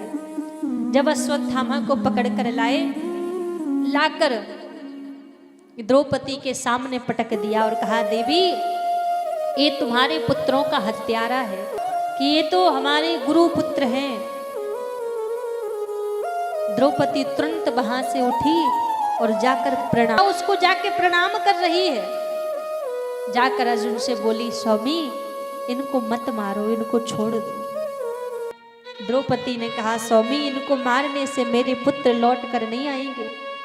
आज जो पीड़ा जो कष्ट मुझे हो रहा है, मैं नहीं चाहती कि वही पीड़ा वही कष्ट कल को आपकी गुरु माता को हो गए। अर्जुन की कुछ समझ नहीं आया। भगवान कहने लगे, अर्जुन ब्राह्मण कितना भी आता ताई क्यों ना हो, उसको कभी मारना नहीं चाहिए, और बाल हत्यारा कोई भी हो उसे छोड़ना करता हूँ। अश्वत्थामा ब्राह्मण भी हत्या कर दूं। भगवान जिस ब्राह्मण का बीच सभा में अपमान हो जाए तो वो ब्राह्मण तुम्हें कहीं से जीवित नजर आ रहा है? अश्वत्थामा के केसों को काट दिया, जनेऊ छीन लिया और अपमानित करके बीच सभा से निकाल दिया। अब जैसी बीच सभा तो मार ही दिया। अब ध्यान लगाकर देख रहा है कौन बचा है, और जब ध्यान लगाकर देखा तो महाराज अभिमन्यु की पत्नी अस्त्र का प्रहार कर दिया, और जैसी अग्नि अस्त्र का प्रहार किया महाराज उत्तरा घबरा गई, दौड़ी भगवान के पास आई, प्रभु के पास आकर प्रार्थना करने लगी, पाही पाही महायोगिन देव देव जगतपते, हे प्रभु मेरी रक्षा करो, मेरे गर्भस्थ बालक की रक्षा करो। बालक पल रहा है, यदि ये बालक मर गया तो इस पांडव वंश में कोई पानी देने वाला भी नहीं बचेगा। ये बात भी सत्य है कि प्रभु कभी गर्भ में नहीं जाते, और महाराज यदि भगवान कभी गर्भ में नहीं जाते तो फिर रामचरितमानस में बाबा तुलसीदास जी ने ऐसा क्यों लिखा कि जा दिन ते हरि गर्भ ही आए, जिस दिन से भगवान माँ कौशल्या के गर्भ में आए। इसका मतलब सत्य है, ये बात भी सत्य है कि भगवान गर्भ में नहीं आते। और जो तुलसीदास जी की आज उत्तरा ने जब करुण पुकार की तो भगवान ने सूक्ष्म रूप बना के उत्तरा के गर्भ में प्रवेश कर गए, और उस गर्भस्थ बालक की आज भगवान रक्षा की। जब उस गर्भस्थ बालक की रक्षा की महाराज, तो यहाँ पर माता कुंती ये सारा दृश्य देख रही थी, आकर भगवान के चरणों में गिर पड़ी, प्रणाम करने लगी। जैसी प्रणाम करने लगी महाराज, ठाकुर जी हाथ जोड़ने लगे, कहने लगे, बुआ आप ही उल्टी गंगा क्यों बहा रही हो?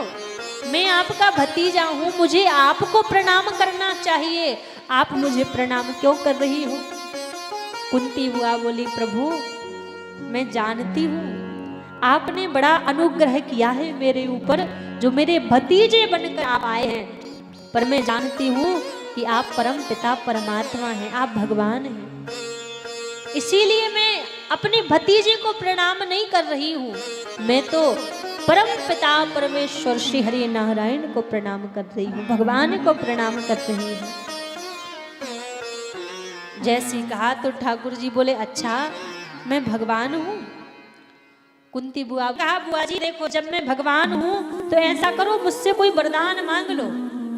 अब वरदान की बात आई तो सभी ने कुछ ना कुछ भगवान से मांग लिया, लेकिन कुंती बुआ चुपचाप खड़ी हैं, कुछ भी नहीं मांगती। फिर बोले ठाकुर जी बुआ जी अभी अभी तो आप कह रही थी कि मैं भगवान हूँ, जब भगवान हूँ तो कोई वरदान मांगो। जब प्रभु ने कहा तो महाराज आज कुंती बुआ क्या मांग रही हैं ठाकुर जी से। कुंती बुआ की कामना हृदय में है तो ये काम करो, आप मुझे दुख दे दो, मेरे जीवन से कभी दुख ना जावे। अब महाराज जरा सोचो, हम आप भगवान के सामने जाते हैं और भगवान से हम क्या मांगते हैं? हम भगवान से मांगते हैं प्रभु सुख संपत्ति घर आवे कष्ट मिटा। क्या क्या मांगते हैं भगवान से? सुख भी आवे, संपत्ति भी आवे और तन में कोई कष्ट भी ना रहे। हम इतना सब मांगते भगवान से, और कुंती बुआ क्या कह रही हैं? मेरे जीवन से दुख ना जावे। अच्छा यहाँ पे एक बात और देखो, ये जो आरती की लाइन है, इस संसार के लोग बड़े मतलबी हैं, बड़े स्वार्थी हैं। यहाँ पर जो वास्तविक आरती थी वहां यहाँ पर संपत्ति शब्द नहीं है। ये तो आज ऋषि जन भगवान से कहते थे ना कि महाराज यदि हम गृहस्थ में रहे तो कितना सुख हमें चाहिए, तो संपत्ति शब्द वहां पर नहीं है। वहां पर शब्द कौन सा है? सुख सम्मति घर आवे कष्ट मिटे तन का। जो कहते थे सुख आवे, लेकिन सुख कैसा आवे? सम्मति, पवित्र बुद्धि लेकर मेरे पास में सुख आवे। क्योंकि संपत्ति जब घर में आती है ना तो बुद्धि पवित्र नहीं रहती। फिर धन घर में आ जाए, दौलत घर में आ जाए तो सबसे पहले बुद्धि कोई बिगाड़ता है, मन कोई बिगाड़ता है। तो संत कहते थे सुख तो आवे महाराज, लेकिन सुख के साथ में सम्मति हमारे घर आवे। लेकिन हमें सम्मति नहीं चाहिए, अच्छी बुद्धि नहीं चाहिए, हमें तो संपत्ति चाहिए, सुख संपत्ति दे दो। पर यहाँ पर जो शब्द है वो सम्मति का है कि पवित्र बुद्धि हमारे घर में आवे। पर महाराज आज देखो माता कुंती ने कितनी बढ़िया चीज मांगी, कहा प्रभु मुझे दुख दे दो। भगवान बोले बुआ जी एक बात बताओ, आपने जीवन में दुख के अलावा देखा ही क्या है? जीवन भर आपने, और आज जब थोड़ा सा जीवन में सुख आया तो आज आप फिर दुख मांग रही हो। कुंती बुआ बोली प्रभु प्रश्न भी आपने किया और उत्तर भी आपने दे दिया। आपने पूछा कि जीवन भर दुख ही दुख मेरे पास में था, तो प्रभु जब मेरे पास में दुख था तो आप मेरे साथ में खड़े थे, आप हमारे संग खड़े थे जब हमारे पास दुख का समय था। और आज जब सुख का समय आया की बात कर रहे हैं कि अब तो महाभारत का युद्ध जीत लिया, तो अब मैं यहाँ रहकर क्या करूँगा? अब मैं यहाँ से लौट कर जा रहा हूँ। ऐसा सुख मुझे नहीं चाहिए जिस सुख में आप हमें छोड़कर चले जाएं, आप हमारे साथ ना रहें। ऐसा सुख मुझे नहीं चाहिए। सुख के माथे सिल पड़े जो हरि हृदय सो जाए, बलहारी या दुख की जो पल पल नाम रटाए। हम आपको भूल जाएं। और ये पक्की बात होती है महाराज, जीवन में जैसे सुख आया सबसे पहले व्यक्ति किसी को भूलेगा हैं, और दुख आया तो दुख में भगवान को याद करने लगते हैं। कुंती बुआ कह रही मुझे वो सुख नहीं चाहिए, मेरे जीवन में वो दुख रहे जिस दुख में आप हमारे साथ में रहें, आप हमारा साथ दें, ऐसा में रहे। लेकिन दूसरी बात, भगवान अपने भक्तों को कभी दुख नहीं देते। आजकल लोग कहते हैं कि हम जितनी पूजा पाठ करते हैं, जितनी भगवान की भक्ति करते हैं, उतना ही हमारे जीवन में दुख आता है। तो ये बात समझ लीजिए, भगवान कभी भक्तों को दुख नहीं देते, और हमारे जीवन में जो दुख आता है वो हमारे ही प्रारब्ध का फल है, जो हमें दुख के रूप में मिलता है। उन्हीं कर्मों का फल हमें दुख के रूप में मिलता है। भगवान कभी दुख नहीं देते। आज प्रभु ने कुंती बुआ को दुख नहीं दिया, लेकिन जो माया का बंधन था, जो बंधन की डोरी थी, आज प्रभु ने उसको तोड़ दिया। और जब प्रभु आज जाने लगे तो महाराज भगवान को याद आई कि कोई और भी है जो मेरी प्रतीक्षा कर रहा है। अब कौन बचा है? सबके ऊपर तो भगवान, लेकिन महाराज अभी एक और बचे हैं। कौन? भीष्म पितामह, जो 56 दिनों से बाणों की सैया पर लेटे हुए हैं और बस इच्छा मृत्यु का वरदान है भीष्म पितामह को महाराज, लेकिन फिर भी अपने प्राणों को रोक कर रखा है। क्यों? क्योंकि एक आखिरी उम्मीद है कि एक बार मुझे प्रभु के दर्शन हो जाएं, फिर इस घट से आशा लगाते हैं ना, तो भगवान उस आशा को कभी तोड़ते नहीं है। प्रभु उस भरोसे को कभी नहीं तोड़ते। आज भीष्म पितामह के मन में यही विश्वास है कि बस एक बार अंत समय मुझे प्रभु के दर्शन हो जाएं, एक बार मैं अपने गोविंद को देख लूं, फिर भले ही घट से प्राण निकल जाएं। आज भगवान ने पांडवों को लिया, द्रौपदी को लिया अपने संग, और आज पितामह के पास जा रहे हैं। अब जैसी दूर से पितामह को दिखाई दिया कि लगता है पांडव भेंट करने के लिए आ रहे हैं, जैसी निकट ही पांडव आए, भगवान ने यहाँ भीष्म पितामह ने अपने दोनों नेत्र बंद कर लिए। अब जैसे दोनों नेत्र बंद कर लिए और तुरंत ही पितामह पूछने लगे, अर्जुन वो नहीं आए? अर्जुन ने कहा, पितामह कौन नहीं आए? जैसे कहा महाराज, पितामह बोले, वही नहीं आए गोविंद जिनकी मैं प्रतीक्षा कर रहा हूं, जिनके लिए इस घट में अभी तक प्राण रुके हुए हैं, वो गोविंद नहीं आए। जैसी कहा महाराज, अर्जुन बोले, पितामह एक बार आप अपने नेत्र खोल कर तो देखो, आप जिनकी प्रतीक्षा कर रहे हैं वो आपके सन्मुख ही खड़े हुए हैं। जैसे ही नेत्र खोल कर देखे पितामह ने, भगवान सामने खड़े हुए थे, प्रभु को देखे जा रहे हैं। भगवान पितामह से कहने लगे, पितामह आप जानते हैं पांडव भारतवर्ष के राजा बन चुके हैं, आप इनके लिए कोई उपदेश कीजिए। भगवान ने आज्ञा की उपदेश करने के लिए। तो पितामह ने कहा, अर्जुन राजा के लिए पहला कर्तव्य होता है कि अपने प्राणों की रक्षा ना करके प्रजा के प्राणों की रक्षा करे।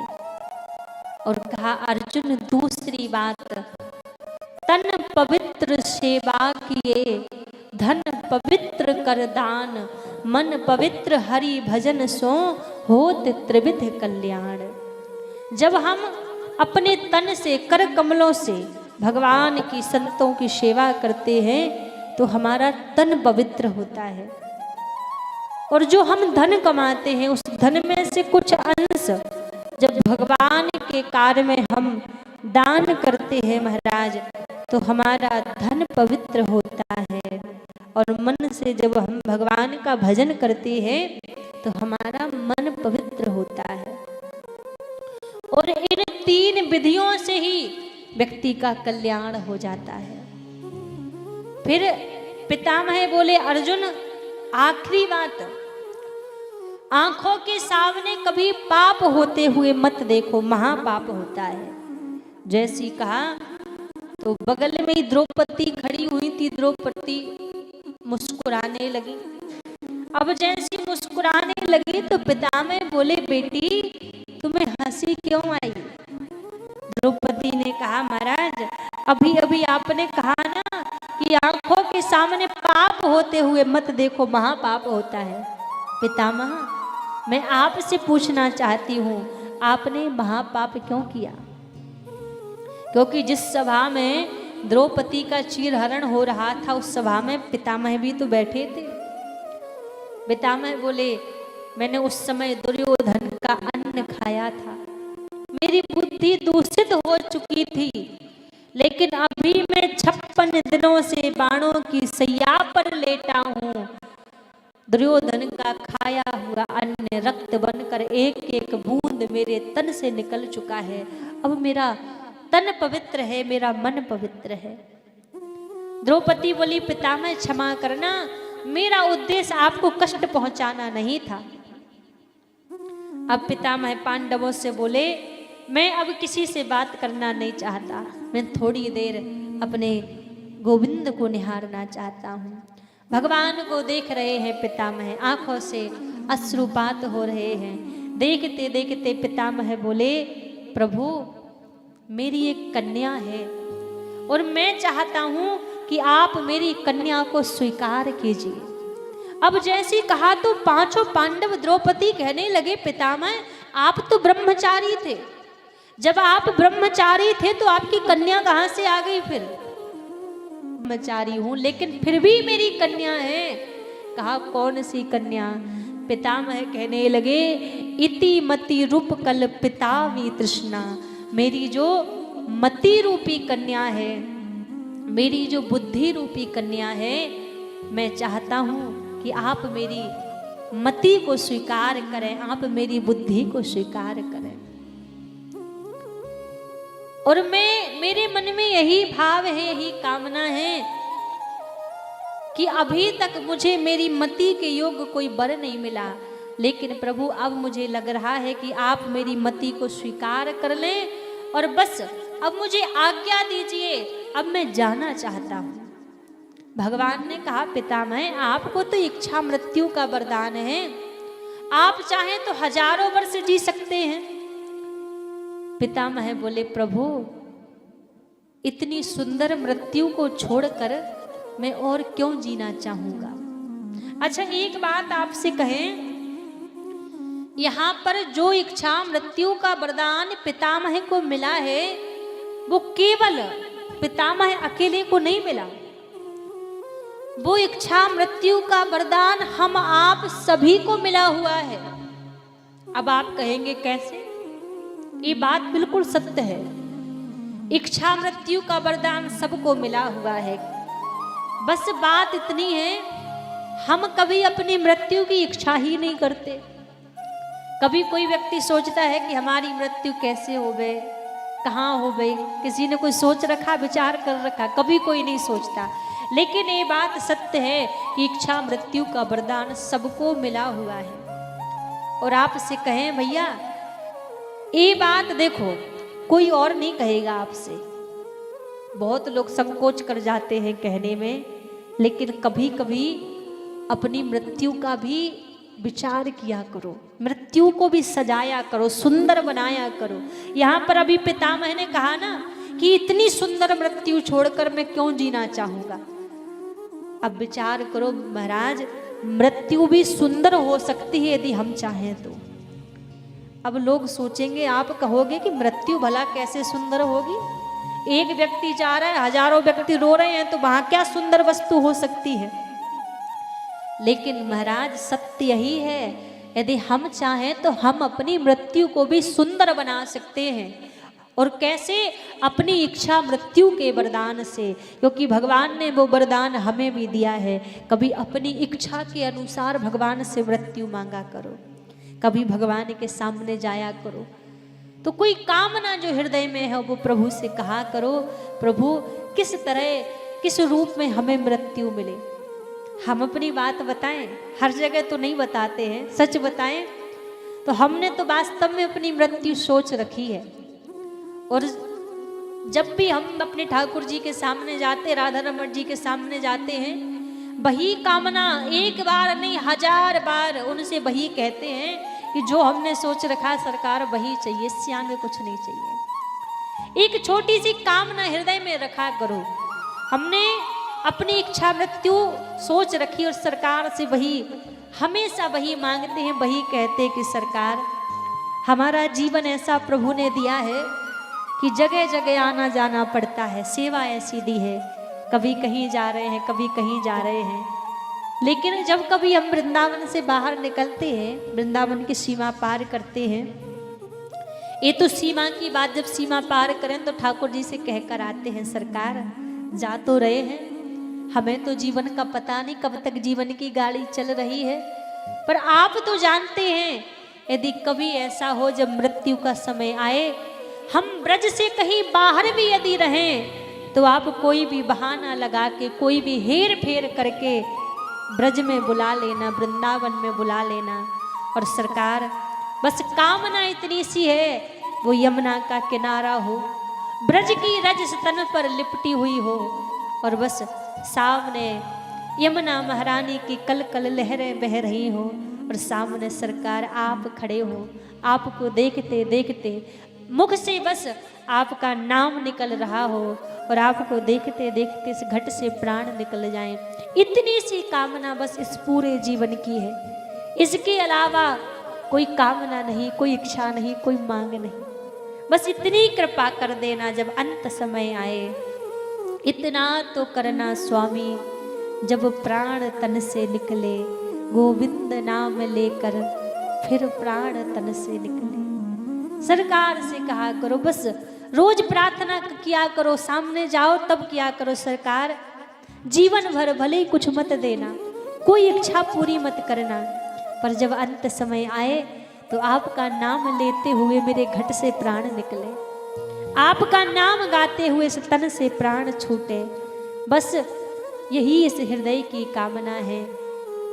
और ये बात सच है कि मृत्यु तो आनी है, ये भी मैं मानता हूं, मुझे मौत पर भी यकीन है, आप पर भी एतबार है, भरोसा दोनों जगह। ऐसा नहीं कि आप पे भरोसा ज्यादा है, वहां मृत्यु पे भरोसा कम हो, उतना ही मृत्यु का भरोसा है, उतना ही आपका भरोसा है। मुझे मौत पर भी यकीन है, आप पर भी एतबार है। बस देखना ये है पहले कौन आता है, मुझे तो दोनों का इंतजार है, आपका भी इंतजार है और मृत्यु का भी इंतजार है। बस इतना देखना है कि पहले मृत्यु आती है, पहले आप आते हैं। क्योंकि इच्छा मृत्यु हृदय में प्रकट करोगे तो जीवन भर भले ही कुछ मिले या ना मिले, पर हमारे ठाकुर जी इतने करुणा करने वाले हैं कि महाराज इच्छा मृत्यु को सरकार अवश्य पूरा करेंगे, इच्छा मृत्यु को ऐसी नहीं जाने देंगे। इसलिए अपनी मृत्यु सरकार से खुद मांगा करो कि कैसे प्रभु हमें इस जीवन का अंतिम समय हमारा कैसा हो। जब जीवन का अंतिम समय हमारा आए सरकार, तो आपको देखकर मानो लोग रोते हुए जाते हैं, पर अंत समय में जब मैं आपको निहारूं, आपको देखूं, तो मन की तमन्नाएं मचल पड़े कि इतना सुंदर अंत समय भला किसी का और हुआ होगा जो अंत समय की कामना आपसे करते हैं।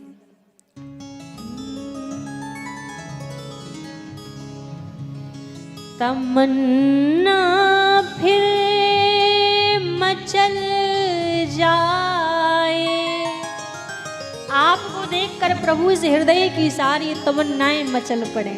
लेकिन ऐसा होगा कब? तमन्ना फिर मचल जाए, अगर तुम मिलने आ जाओ। तमन्ना फिर मचल जाए, अगर तुम मिलने आ जाओ। तमन्ना फिर मचल जाए, अगर तुम मिलने आ जाओ। तमन्ना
बला हर एक टल जाए, बला हर एक टल जाए अगर तुम मिलने आ जाओ, बला हर एक टल जाए अगर तुम मिलने आ जाओ। तमन्ना फिर मचल जाए अगर तुम मिलने आ जाओ, तमन्ना फिर मचल जाए अगर तुम मिलने आ जाओ। तमन्ना फिर मचल जाए अगर तुम मिलने आ जाओ, तमन्ना फिर मचल जाए अगर तुम मिलने आ जाओ। बस इतनी सी बात प्रभु से कहा करो, मन की बस तमन्ना यही है, और पूरी तभी होगी जब अंत समय आप मेरे सामने खड़े रहोगे। तमन्ना फिर मचल जाए अगर तुम मिलने आ जाओ, मेरी जिंदगी सवर जाए अगर तुम मिलने आ जाओ। मेरी जिंदगी बदल जाएगी, आपकी केवल एक नजर की बात रहेगी। तेरी एक नजर की बात है, मेरी जिंदगी का सवाल है। आप एक नजर डाल दोगे तो 84 लाख योनियों से जो बिगड़ी पड़ी है सरकार, वो एक क्षण में बदल जाएगी, एक क्षण में संवर जाएगी। इसलिए अपनी मृत्यु भगवान से स्वयं मांगा करो, स्वयं सजाया करो, ये मुझे मृत्यु कैसी चाहिए। आज भीष्म पितामह भगवान को देख रहे हैं और प्रभु को देखते देखते महाराज आज भीष्म पितामह के घट से प्राण छूट गए। पांडवों ने अंतिम संस्कार इत्यादि किया और जिस बालक की आज भगवान ने गर्भ में रक्षा की थी, उस बालक का जन्म हुआ, उसी का नाम परीक्षित पड़ा। पांडवों ने सारा राजकाज महाराज परीक्षित को सौंप दिया और वन में जाकर भजन करने लगे। राजा परीक्षित का बड़ा सुंदर राजपाठ यहाँ पर चल रहा है। एक दिन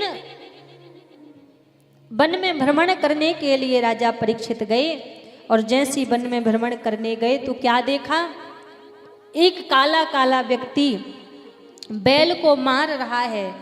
उस बैल के 3 पैर टूटे हुए हैं, एक पैर के बल पर वो बैल वहां पर खड़ा है, वही एक गाय खड़ी खड़ी रो रही है। ये जो काला काला व्यक्ति है कोई और नहीं है, कलयुग है। और जिस बैल को कलयुग मार रहा है वो धर्म है। इस कलयुग में धर्म के 3 पैर टूटे हुए हैं, 4 चरण हैं धर्म के, तप, दया, पवित्रता और दान, ये 4 धर्म के चरण हैं। कलयुग में 3 पैर टूटे हैं, तप, दया और पवित्रता, ये 3 पैर धर्म के टूटे हैं। एक पैर के बल पर, दान के बल पर धर्म इस कलिकाल में खड़ा हुआ है। और जो गाय माता खड़ी खड़ी रो रही है वो कोई और नहीं, वो पृथ्वी मैया है। जैसे कलयुग ने राजा परीक्षित को देखा, चरणों में गिर पड़ा, क्षमा मांगने लगा। राजा परीक्षित ने 4 स्थान दिए कलयुग को रहने के लिए। ये कहा, धूत पानम स्त्रिय सूनम, जहाँ व्यक्ति मंदरा पान करता है वहाँ कलयुग का निवास रहता है।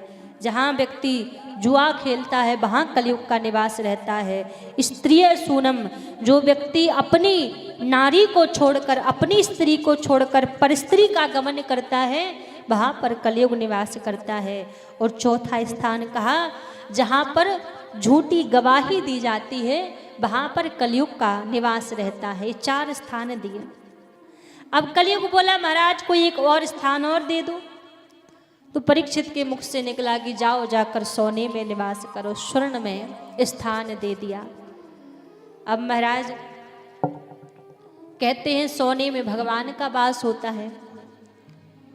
फिर संतों ने बताया कि जो सोना ईमानदारी मेहनत से कमाया जाए उसमें भगवान का निवास होता है, और जो सोना छल कपट बेईमानी से कमाया जाए उसमें कलयुग का निवास होता है। ऐसे कलयुग के लिए स्थान दिए। आज तीसरा दिवस कथा का कुछ ही देर में हम आप सभी बड़े ही धूमधाम से भगवान शंकर माता पार्वती का विवाह उत्सव मनाएंगे। अच्छा, एक बात, अभी 2-3 दिन बाद महाशिवरात्रि का पावन पर्व आने वाला है। अच्छा, आप में से एक बात बताइए, कौन कौन ये बात जानता है कि शिवरात्रि क्यों मनाई जाती है? कौन कौन जानता है? आप जानते हो क्यों मनाई जाती है? शिव पार्वती का विवाह हुआ। देखो, जिनको पता है बढ़िया, जिनको नहीं पता उनको हम बता देते हैं। आजकल के जो नए युवा लोग हैं वो क्या सोचते हैं कि शिवरात्रि के दिन भगवान शंकर माता पार्वती का विवाह हुआ था इसलिए शिवरात्रि मनाई जाती है। लेकिन ऐसा नहीं है महाराज। शिव पुराण कहती है, शिव महापुराण में कथा आई है कि शिवरात्रि वाले दिन, जिस दिन हम शिवरात्रि मनाते हैं, उस दिन भगवान महादेव का प्रथम बार शिवलिंग का प्रागट्य हुआ था और प्रथम बार शिवलिंग की आराधना की गई थी, पूजा की गई थी। इसीलिए शिवरात्रि का पावन पर्व मनाया जाता है। प्रथम बार किसने भगवान शंकर और भगवान शंकर के शिवलिंग का पूजन किया था, आराधना की थी? शिव महापुराण में बड़ी लंबी कथा है, आपको हम सूक्ष्म में बता देते हैं। प्रथम बार शिवलिंग का पूजन किसी और ने नहीं, भगवान नारायण ने और ब्रह्मा जी ने किया था। तो जो शिवरात्रि का पावन पर्व आने वाला है, इसी शिवरात्रि के दिन ही भगवान शंकर ने अपने हृदय से, अपने आंशिक से यहाँ पर शिवलिंग को प्रकट किया था। इसी दिन शिवरात्रि का पावन पर्व मनाया जाता है। और कहते हैं महाराज, शिवरात्रि का जो पर्व है बड़ा, हम सनातनियों के लिए तो बड़ा निष्ठा का पर्व है। हम सभी इसका व्रत भी करते हैं, सबको करना चाहिए व्रत। और देखा भी जाए तो सबके घर में महादेव का एक छोटा सा विग्रह तो होना ही चाहिए। अब कई बार लोग कहते हैं शिवलिंग क्या हम घर में रख सकते या नहीं रख सकते? शिवलिंग का एक नियम होता है। आप सोचो कि हम बड़ा शिवलिंग घर में रखें, तो नहीं। मुष्टिका के बराबर का शिवलिंग आप अपने इतना छोटा घर में रख सकते हैं। और सबसे बढ़िया जो होता है, आप नर्मदेश्वर महादेव से, नर्मदा जी से शिवलिंग लेकर आएँ, नर्मदेश्वर महादेव को अपने घर में विराजित करें तो बड़ा अच्छा रहता है। और देखिए, शिवरात्रि के लिए आने वाला है शिवरात्रि का महापर्व। कई लोग हम लोगों के पास आते हैं, कहते हैं दीदी बड़ी बीमारी लगी है, बड़े परेशान है, कुछ आप उपाय बताइए।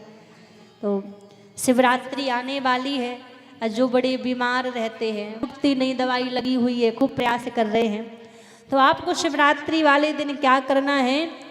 वैसे तो हम सभी जाते हैं ना महादेव के पास, तो आग धतूरा, वो बेर वगैरह सब भगवान को चढ़ाते हैं। लेकिन जिनको बीमारी बहुत लगी रहती है उनको क्या करना है? 7 बेर लेने हैं। 7 बेर लेने हैं, अपने ऊपर से उतार के शिवरात्रि वाले दिन दोपहर के समय में 12 बजे जाके वो भगवान शंकर के ऊपर चढ़ा दे। इससे धीरे धीरे ऐसा होगा, आपकी जितनी भी बीमारी होगी सारी बीमारी आपकी कट जाएगी। और दूसरी बात, आजकल बहुत लोग संतान से परेशान होते हैं कि महाराज संतान नहीं है, पुत्र नहीं है। तो जिनके घर कोई संतान ना हो, कोई पुत्र ना हो, उनको क्या करना है? शिवरात्रि वाली रात में आपको कुछ गेहूं के दाने लेने हैं, भगवान महादेव को अर्पित करने हैं और पूरे विश्वास के साथ, श्रद्धा के साथ करनी है कि प्रभु आप कृपा करें, आप हमारी गोदी भरिए। तो ये पक्की बात है। कई हम लोगों ने ऐसे प्रमाण देखे हैं, जो विश्वास से करता है तो भगवान शंकर उसको पूरा भी करते हैं। जो ऐसा करता है, गेहूं के दाने शिवरात्रि के दिन रात्रि के समय भगवान शंकर की शिवलिंग पर चढ़ाता है, भगवान शंकर उसको संतान की प्राप्ति कराते हैं। क्योंकि आदिदेव महादेव तो महाराज बड़े करुणा करने वाले हैं।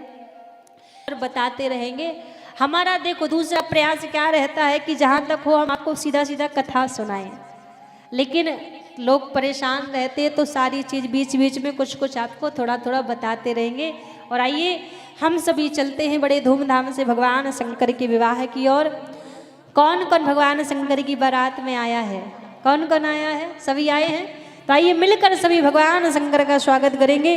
बोल शंकर भगवान की हो चढ़ रही भोले की बरतियाँ हिमाचल नगरी चढ़ रही भोले की बरतियाँ हिमाचल नगरी। और हम सभी के बीच में भगवान पधार चुके। एक बार दोनों हाथ पर खड़े करके स्वागत करेंगे प्रभु का।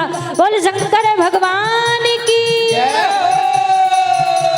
चढ़ रही भोले की बरतियाँ हिमाचल नगरी। भोले की बरतियाँ हिमाचल नगरी। ओ हिमाचल नगरी, हाँ हिमाचल हिमाचल नगरी, ओ हिमाचल नगरी। ओ चढ़ रही जय हो, चढ़ रही जय हो। ओ चढ़ रही भोले की बरतियाँ हिमाचल नगरी। ओ चढ़ रही भोले की बरतियाँ हिमाचल नगरी। और पहले हम सबके बीच में भगवान शंकर और माता परम्बा की जयमाला होगी। जयमाला करवाइए। पहले खड़ा कर दीजिए, एक मिनट खड़ा कर दीजिए। और हम सभी के बीच में भगवान की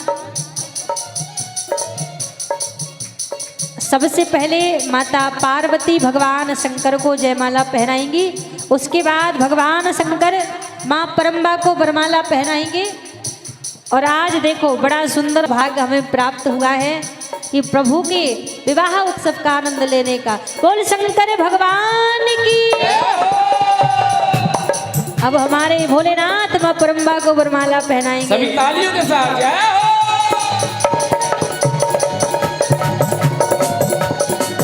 हरि बोल।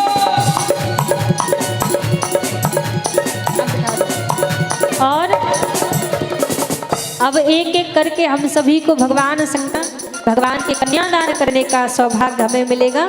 तो जिनका भी भाव है एक एक करके अपने स्थान से खड़े होकर आएंगे भगवान का पूजन करने के लिए।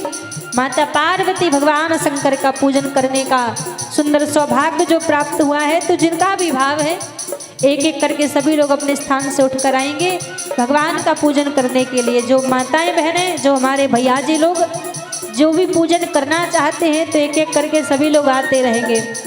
चढ़ रही भोले की हिमाचल नगरी, चढ़ रही भोले की बरतियाँ हिमाचल नगरी। और चढ़ रही भोले की बरतियाँ हिमाचल नगरी। ओ चढ़ रही भोले की बरतियाँ हिमाचल नगरी। जय हो।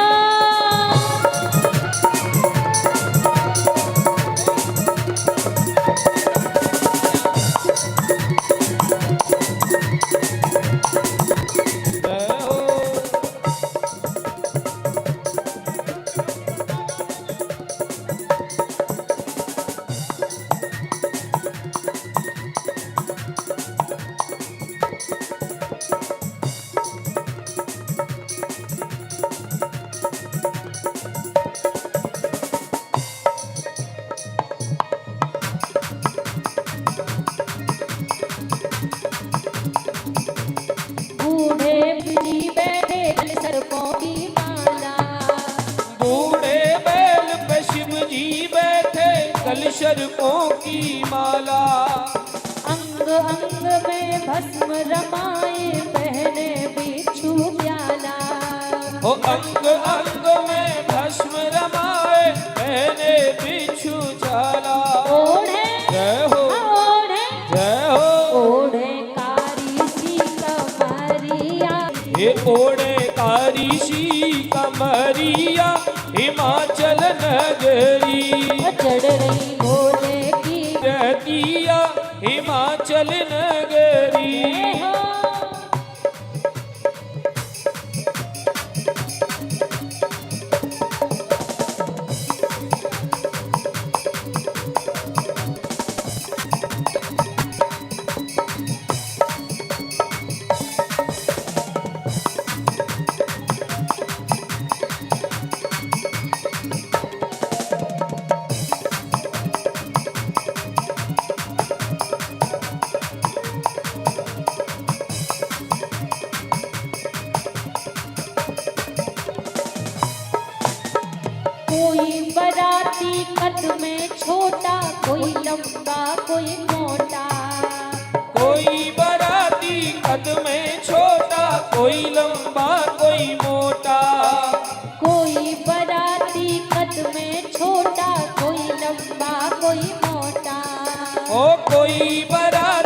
कद में छोटा, कोई लंबा कोई मोटा।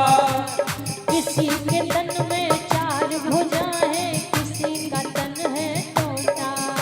हो किसी के तन में चार भुजा है, किसी का तन है टोटा। मानो जय हो मानो जय हो।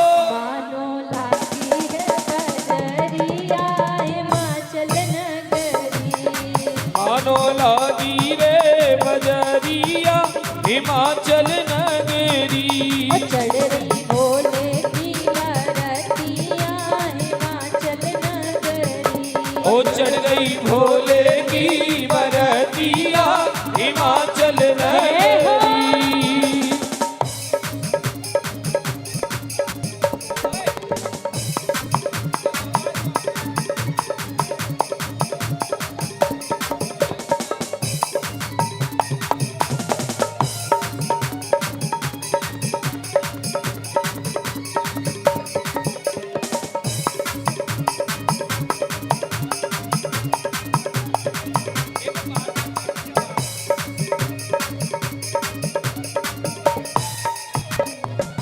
चढ़ रही भोले की बरतिया हिमाचल नगरी। ओ चढ़ गई भोले की बरतिया हिमाचल नगरी। जिन जिनको पूजन करना है जल्दी जल्दी आके सभी लोग पूजन कर लें। उसके बाद थोड़ी देर सभी भगवान के आज विवाह उत्सव का आनंद लेंगे। जिनका भी भाव है पूजन कर देगा, एक एक करके सभी लोग आ जाएं। बोल शंकर भगवान की जय।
भगवान की जय हो।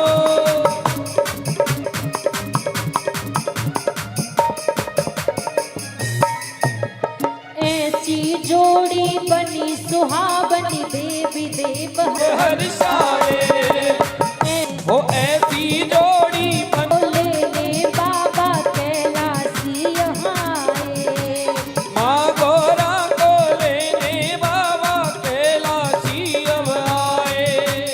माँ गौरा को लेने बाबा कैलासी यहाँ आए। माँ गोरा को लेने बाबा कैलाशी यहाँ आए। ये जोड़ी जय हो ये जोड़ी जय हो। ये जोड़ी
मुस्काए।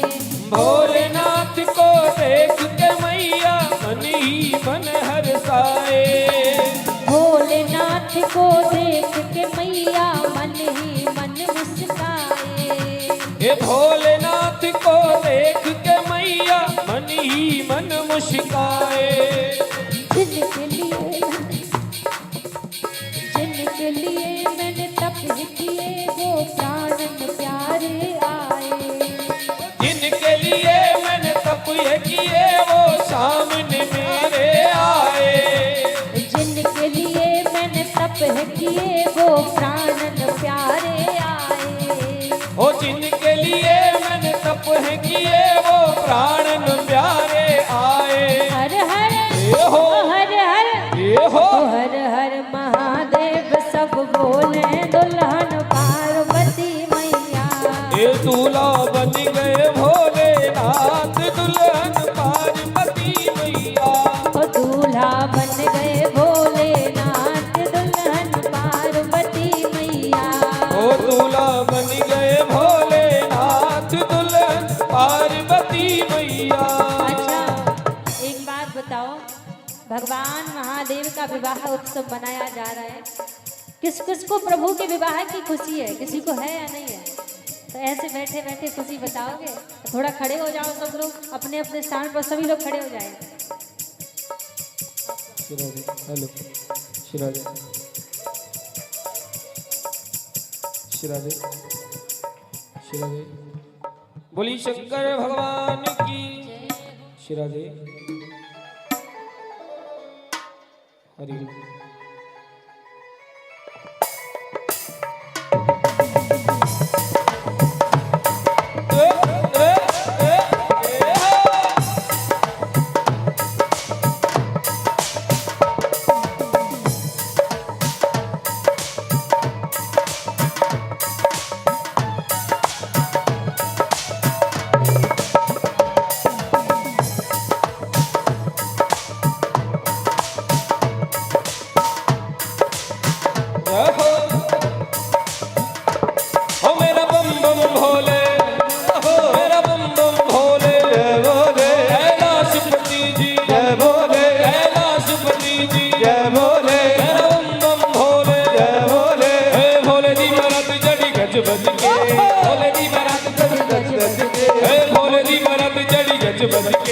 भोले दी बारात कट कट के सारे अनुभव बिती रच रच के। भोले दी बारात कट कट कट के सारे अनुभव बिती रच रच के। भोले दी बारात जड़ी गज बज के। भोले दी बारात जड़ी गज बज के सारे अनुभव बिती रच रच के। भोले दी बारात जड़ी गज रच के सारे अनुभव बिती रच रच के। ओ सारे भगत प्यारे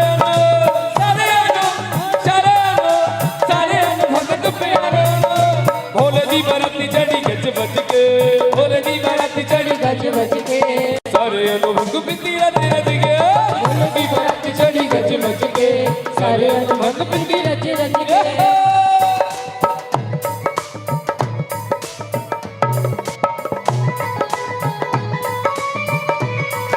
जय हो।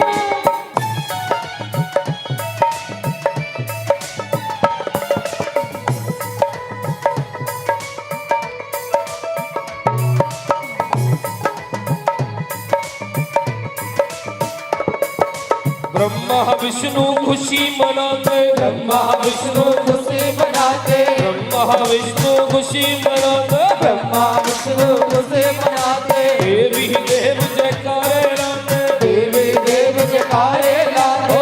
देवी देव जयकारे लाते। देवी देव जयकारे लाते। बन के भरतिया सज धज के। बन के भरतिया सज धज के। ओ बन के भरतिया सज धज के। बन के भरतिया सज धज के सारे अनुभव बिती रच रच के। बन के भरतिया सज धज के सारे अनुभव बिती रच रच के। बन के भरतिया सज धज के सारे अनुभव बिती रच रच के। बन के भरतिया सज धज के सारे अनुभव बिती रच रच के। हो भोले दी बारात चढ़ी गज बज के। भोले दी बारात चढ़ी गज बज के सारे अनुभव बिती रच रच के। भोले दी बारात चढ़ी गज बज के सारे अनुबंध पीती रच रच के। और ऐसे नहीं, एक बार सभी दोनों हाथ उठाइए, सभी भगवान भोलेनाथ की बात में मस्ती में झूमते हुए, हो मेरा बम बम भोले, बम बम भोले, जय भोले, मेरा बम बम भोले, जय भोले, कैलाशपति जी, जय भोले, कैलाशपति जी, जय भोले, मेरा बम बम भोले, जय भोले, हे भोले दी बरात चढ़ी गज बज के, भोले दी बरात गज गज गज के। सारे अनुभंग बीती रज रज के, भोले दी बरात चढ़ी गज गज के, सारे अनुबंध पीती रच रच के।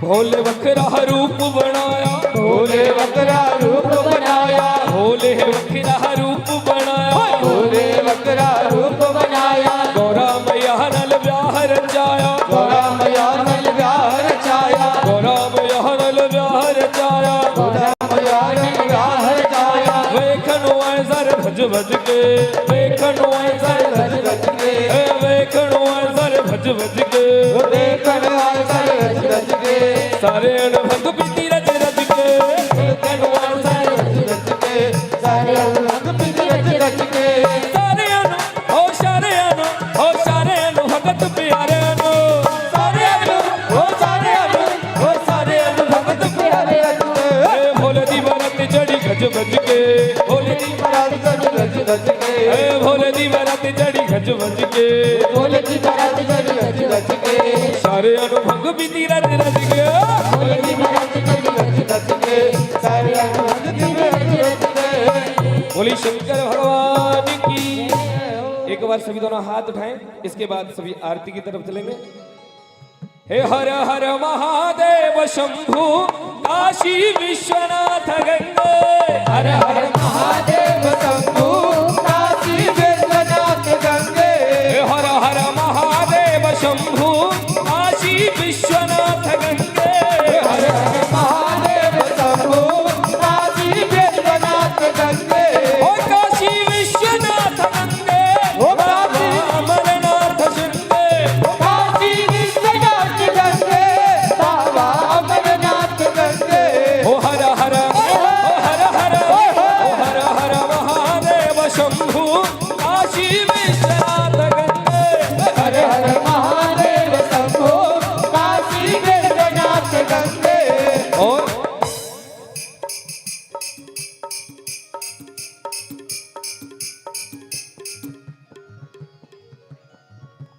सभी लास्ट दोनों हाथ उठा के महामंत्र के साथ फिर आरती करेंगे। दोनों हाथ उठाएं, सभी दोनों हाथ रखे। हे ओम नमः शिवाय, ओम नमः शिवाय, ओम नमः शिवाय, ओम नमः शिवाय, ओम नमः शिवाय, ओम नमः शिवाय, ओम नमः शिवाय, ओम नमः शिवाय, ओम नमः शिवाय, ओम नमः शिवाय, ओम नमः शिवाय, ओम नमः शिवाय। हे हर हर भोले हे नमः शिवाय, हर हर भोले नमः शिवाय, हे हर हर भोले हे नमः शिवाय, हर हर भोले नमः शिवाय, ओम नमः शिवाय, ओम नमः शिवाय, ओम नमः शिवाय, ओम नमः शिवाय, ओम नमः शिवाय, ओम नमः शिवाय। आइए आरती की तरफ चलते हैं, आरती कराइए, आइए आरती करवाएं। सभी लोग मिलकर ठाकुर जी की मंगलमय आरती करेंगे। और कल की बड़ी सुंदर कथा है। कल की कथा में हम आप सभी बड़े ही धूमधाम से भगवान का जन्मोत्सव मनाएंगे। जैसे हमारे वृंदावन में ठाकुर जी का जन्मोत्सव, जन्माष्टमी महोत्सव मनाया जाता है, उसी प्रकार कल धूमधाम से सभी यहाँ पर बैठकर भगवान का जन्मोत्सव इसी प्रांगण में मनाएंगे।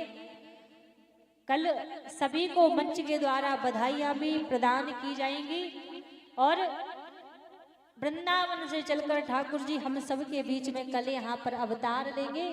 तो सभी लोग कल पुनः समय का ध्यान रखें और अधिक से अधिक संख्या में पधारें, क्योंकि 3 दिन बीत गए, 4 दिन और बचे, ये भी कब निकल जाएंगे पता नहीं लगेगा।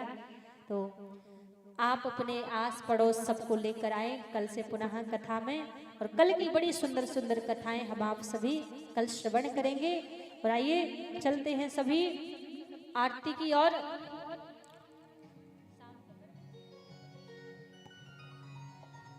आरती के लिए उसके बाद में गा देंगे, आरती के बाद।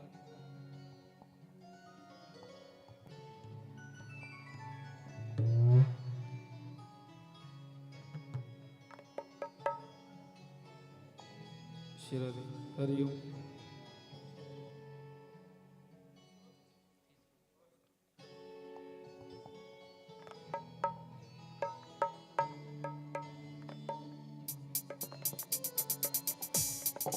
बोलिए बांके बिहारी लाल की जय हो, श्री राधा रानी युगल सरकार की जय हो, जय जय श्री राधे।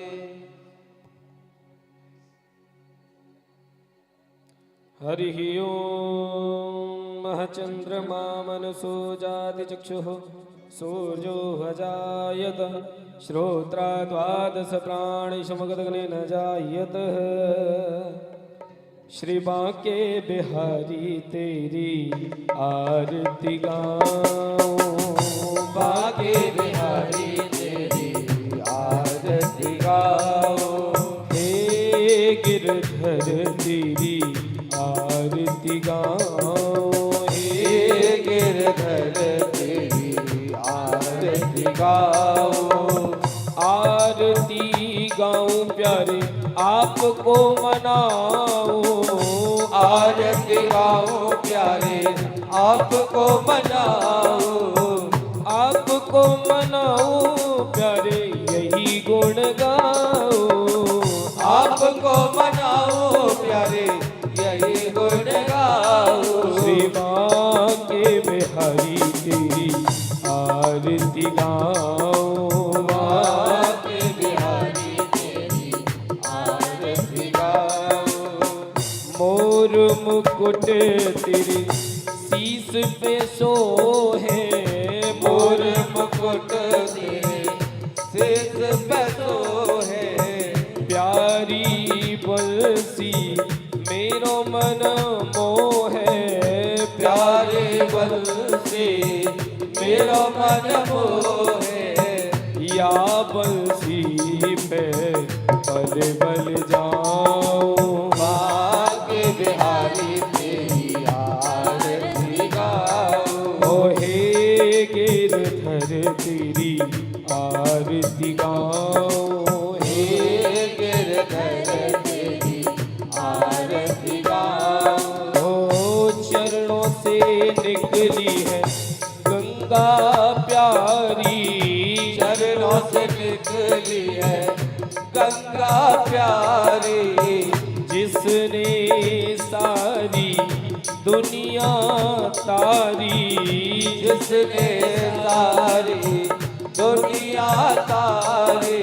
मैं उन चरणों में शीस नवाऊं, बांके बिहारी तेरी आरती गाऊं। ओ हे गिरधर तेरी आरती गाऊं, हे गिरधर तेरी आरती गाऊं।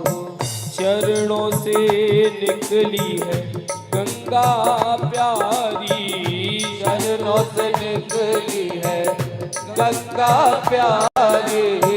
जिसने सारी दुनिया तारी, जिसने सारी दुनिया तारी।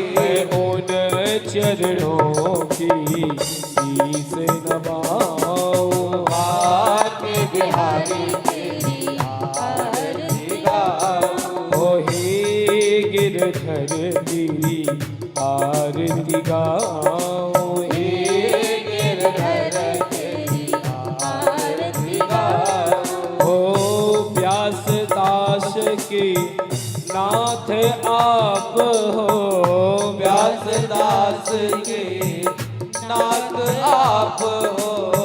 सुख सुख दुख जीवन साथ आप हो, सुख दुख जीवन साथ आप हो, सुख दुख जीवन साथ आप हो, सुख दुख जीवन साथ आप हो। मैं उन चरणों में शीस नवाऊं, आगे बिहारी तेरी आरती गाऊं। ओ संग सोहे वृष भानु दुलारी, संग सोहे बस पान दुलारी, ललिता विशाखा सखियां प्यारी, ललिता विशाखा सखिया प्यारी, ललिता विशाखा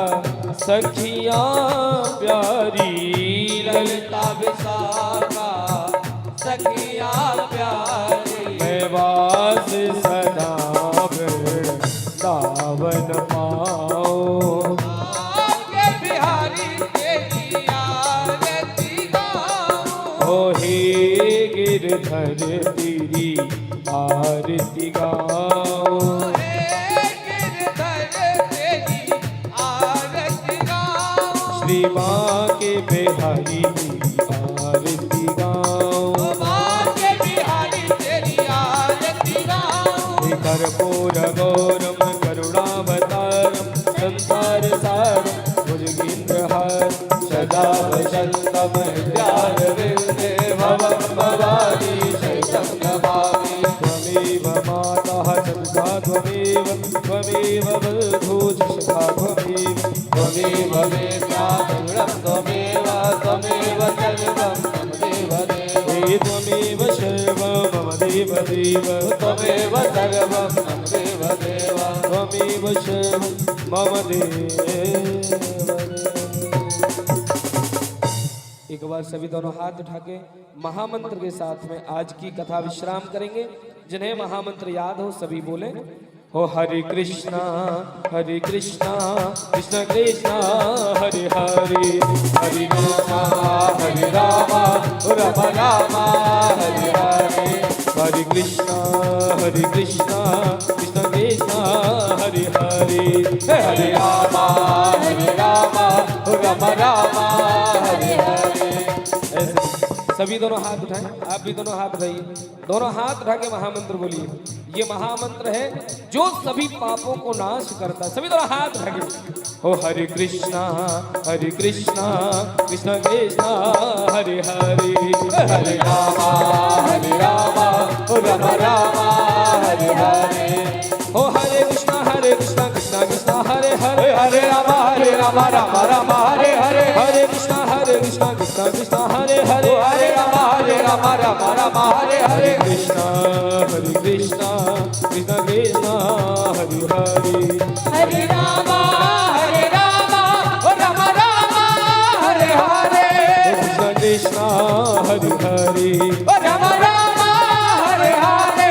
ओ कृष्ण कृष्ण हरे हरे, राम राम हरे हरे। हरे जलेन शीतलहि गणं मंत्रोस्वाञ्जलिः। हरिः ओम जगनेन जगम